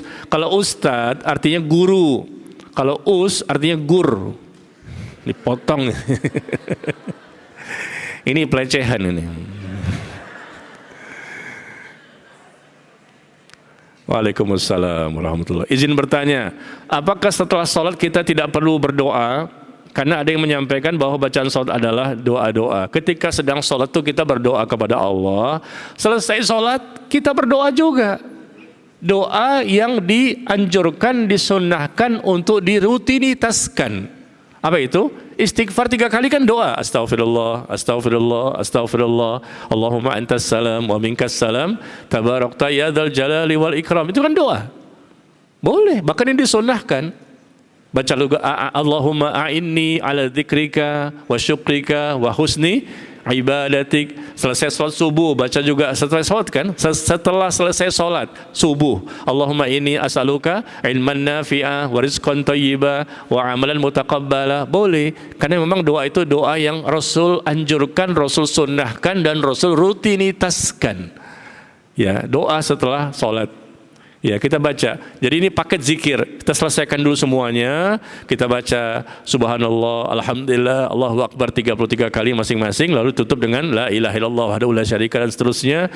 Baca Al-Ikhlas, Al-Falaq, An-Nas dan ayat kursi. Setelah selesai semuanya, bacaan-bacaan yang disunnahkan. Nah, setelah itu kita boleh sholat ba'diyah. Sholat sunnah, ya, ba'diyah. Atau tidak mau sholat sunnah ba'diyah, boleh kita lanjutkan dengan doa secara umum, apa yang kita minta, begitu caranya. Jadi yang kita lebih prioritaskan, begitu salam, Assalamualaikum warahmatullahi, Assalamualaikum warahmatullahi, maka kita prioritaskan ini dulu, Astaghfirullah 3 kali, Allahumma antas salam dan seterusnya. Itu doa itu. Atau mungkin doa-doa tertentu yang Rasul juga baca setiap selesai sholat fardu. Ya, nah, kita selesaikan semua paket zikir sampai Al-Ikhlas, Al-Falaq, An-Nas dan ayat kursi. Nanti setelahnya bebas. Mau sholat sunnah ba'diyah boleh, baca Quran 30 juz juga boleh, mau baca doa juga boleh, terserah, bebas ya. Apakah doa bisa mengubah takdir? Apakah doa bisa mengubah takdir? Bisa, dengan izin Allah. Kata Nabi SAW, di buku ini juga ada, keterangannya bahwa tidak ada yang bisa mengubah takdir kecuali doa. Hanya saja perubahan itu kita nggak tahu. Allah mentakdirkan segala sesuatu Bahkan sebelum terciptanya langit dan bumi, 50.000 tahun sebelum terciptanya langit dan bumi. Allah sudah mentakdirkan kita, ya. Dan takdir itu ada yang bisa dirubah, ada yang tidak bisa dirubah. Ada dua, ya. Yang tidak bisa dirubah contohnya adanya surga dan neraka. Itu pasti ada. Adanya kematian, itu pasti ada. Misalnya kita berdoa, ya Allah, jangan matikan aku, ya Allah, biarkan aku hidup sampai hari kiamat. Itu nggak mungkin. Nggak mungkin, karena kita pasti mati. Yang diperkenankan cuma satu, iblis. Sampai hari kiamat, satu-satunya makhluk jin yang diperkenankan. Manusia nggak ada sampai hari kiamat. Nah, ini nggak mungkin, karena takdirnya sudah jelas, setiap manusia pasti akan mengalami kematian, ya. Tidak ada yang bisa sampai hari kiamat. Adanya kematian itu pasti, adanya surga neraka pasti, adanya hisab, adanya nanti dibangkitkan di padang mahsyar itu pasti. Semuanya tidak akan berubah. Tapi ada takdir yang bisa berubah kalau Allah menghendaki, Allah mengizinkan. Contoh, Allah menulis di Lauhul Mahfuz takdir seseorang misalnya 50 tahun mati, 50 tahun meninggal dunia. Tapi ternyata orang itu berdoa, ya Allah panjangkanlah usiaku dalam ketaatan, ya Allah panjangkanlah usiaku dalam kebaikan, ya, dalam kondisi sehat walafiat, selalu taat kepadamu, panjang usia, sehat dan taat. Awalnya Allah tulis 50, bisa nggak berubah jadi 60? Bisa. Doa itu bisa merubah takdir dalam masalah usia tadi misalnya. 50 jadi 60 bisa dirubah jika Allah berkehendak. Ya, tetapi kita tidak tahu perubahan itu terjadi karena itu tertulis di Lauhul Mahfuz. Kita nggak tahu awalnya 50, awalnya berapa pun kita nggak tahu. Perubahannya jadi berapa pun kita nggak tahu. Tapi itu terjadi perubahan dengan izin Allah. Ya, jika Allah berkehendak, doa bisa merubah takdir dengan doa-doa kita, ya. Ini sebetulnya sudah selesai nih, jam 11 lewat, ya. Tapi masih ada beberapa pertanyaan, sabar ya sedikit lagi. Ibu-ibu gimana nih, bisa bertahan nggak?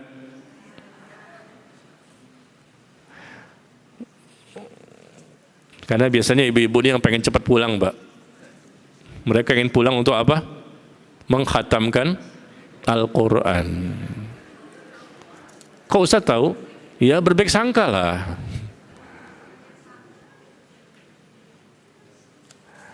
Kemudian ini banyak pertanyaan di luar tema, ya. Semuanya masalah fikih ini. Assalamualaikum Ustaz. Waalaikumsalam warahmatullahi wabarakatuh. Silakan. Jadi ini tentang kehidupan sehari-hari Ustaz. Saya ada kasus di mana pada awalnya kita itu menyayangi karena Allah, karena sesama Muslim, dan pada akhirnya ternyata kita malah dihujat, malah dikatakan yang seburuk-buruk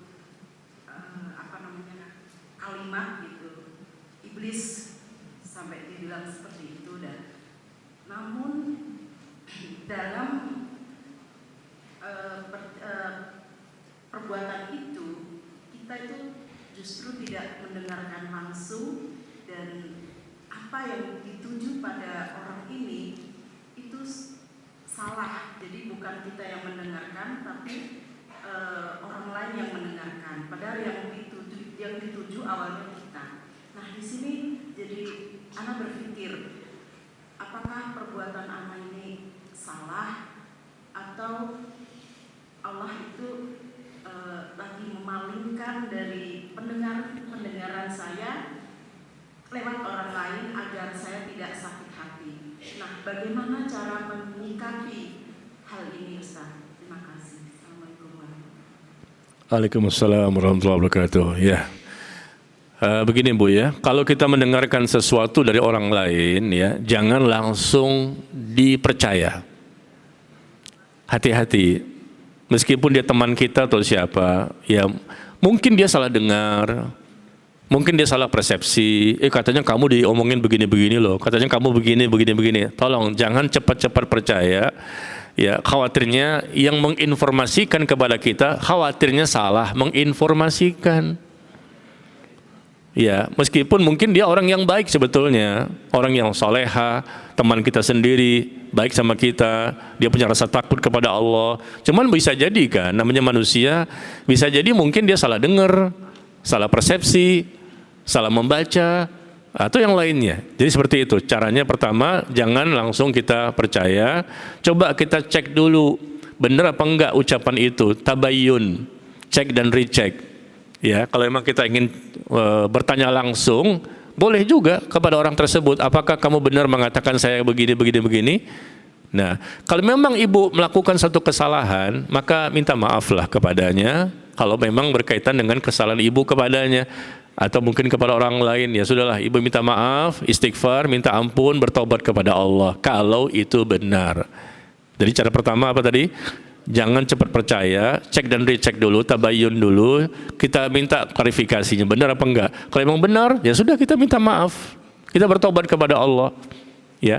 Dan berikutnya adalah, kalau memang ada orang yang membicarakan kita dengan kalimat-kalimat seperti itu kan nggak boleh ya, maka ibu bisa mendakwahinya.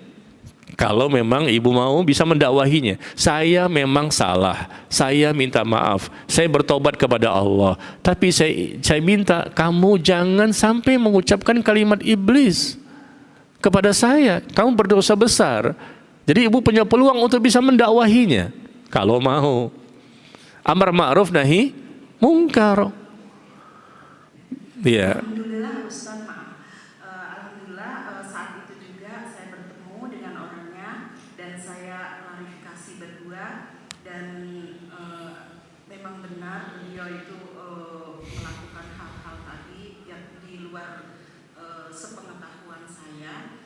Nah, terus akhirnya anak kan sering membaca gitu, itu anak langsung, alhamdulillah Allah itu langsung tegakkan bicara anak kepada dia bahwa terima kasih ibu sudah ikut membantu menghapus dosa-dosa saya gitu Ustaz. Nah, apakah kalimat itu salah gitu? Maksud saya itu, saya kok jadi kayak itu kalimat sombong apa bagaimana gitu. Jadi setelah itu anak takut sendiri Ustaz gitu. Iya.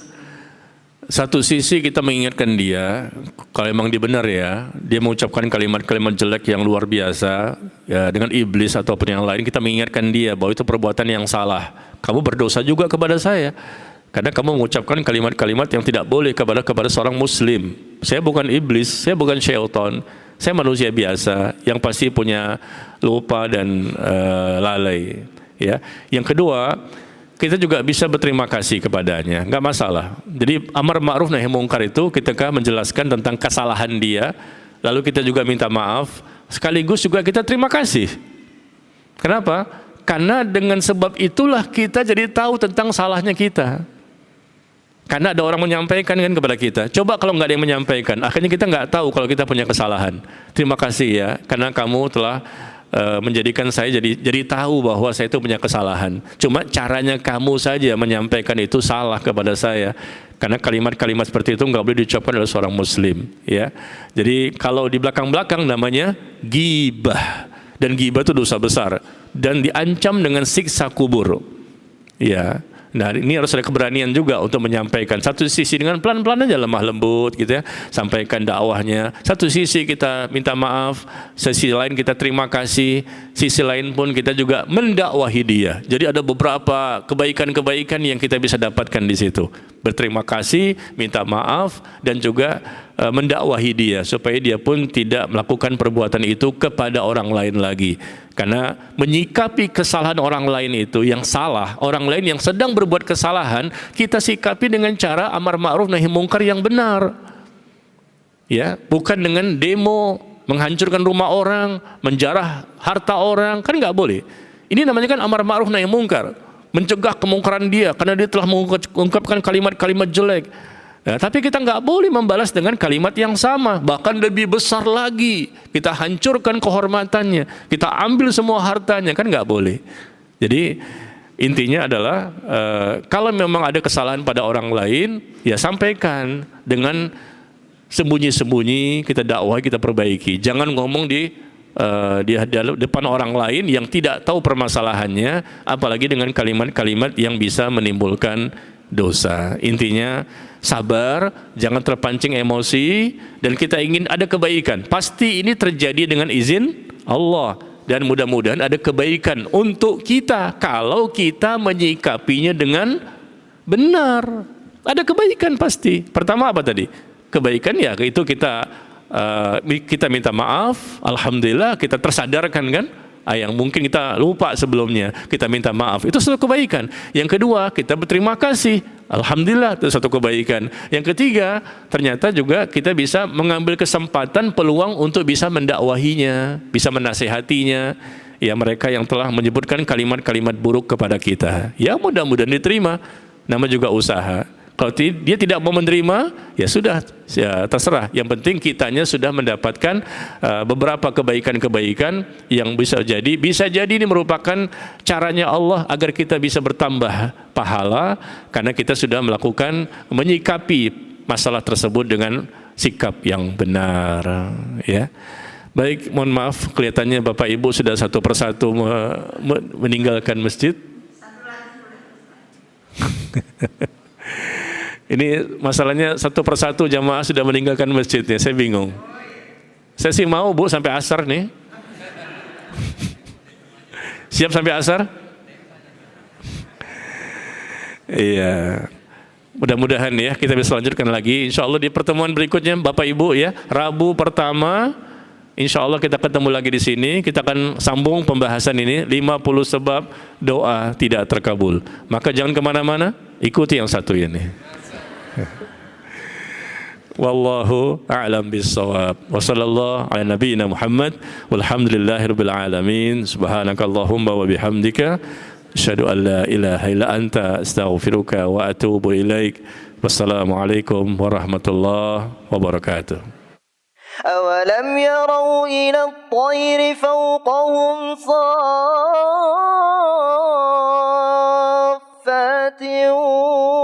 ويقبضن ما يمسكهن إلا الرحمن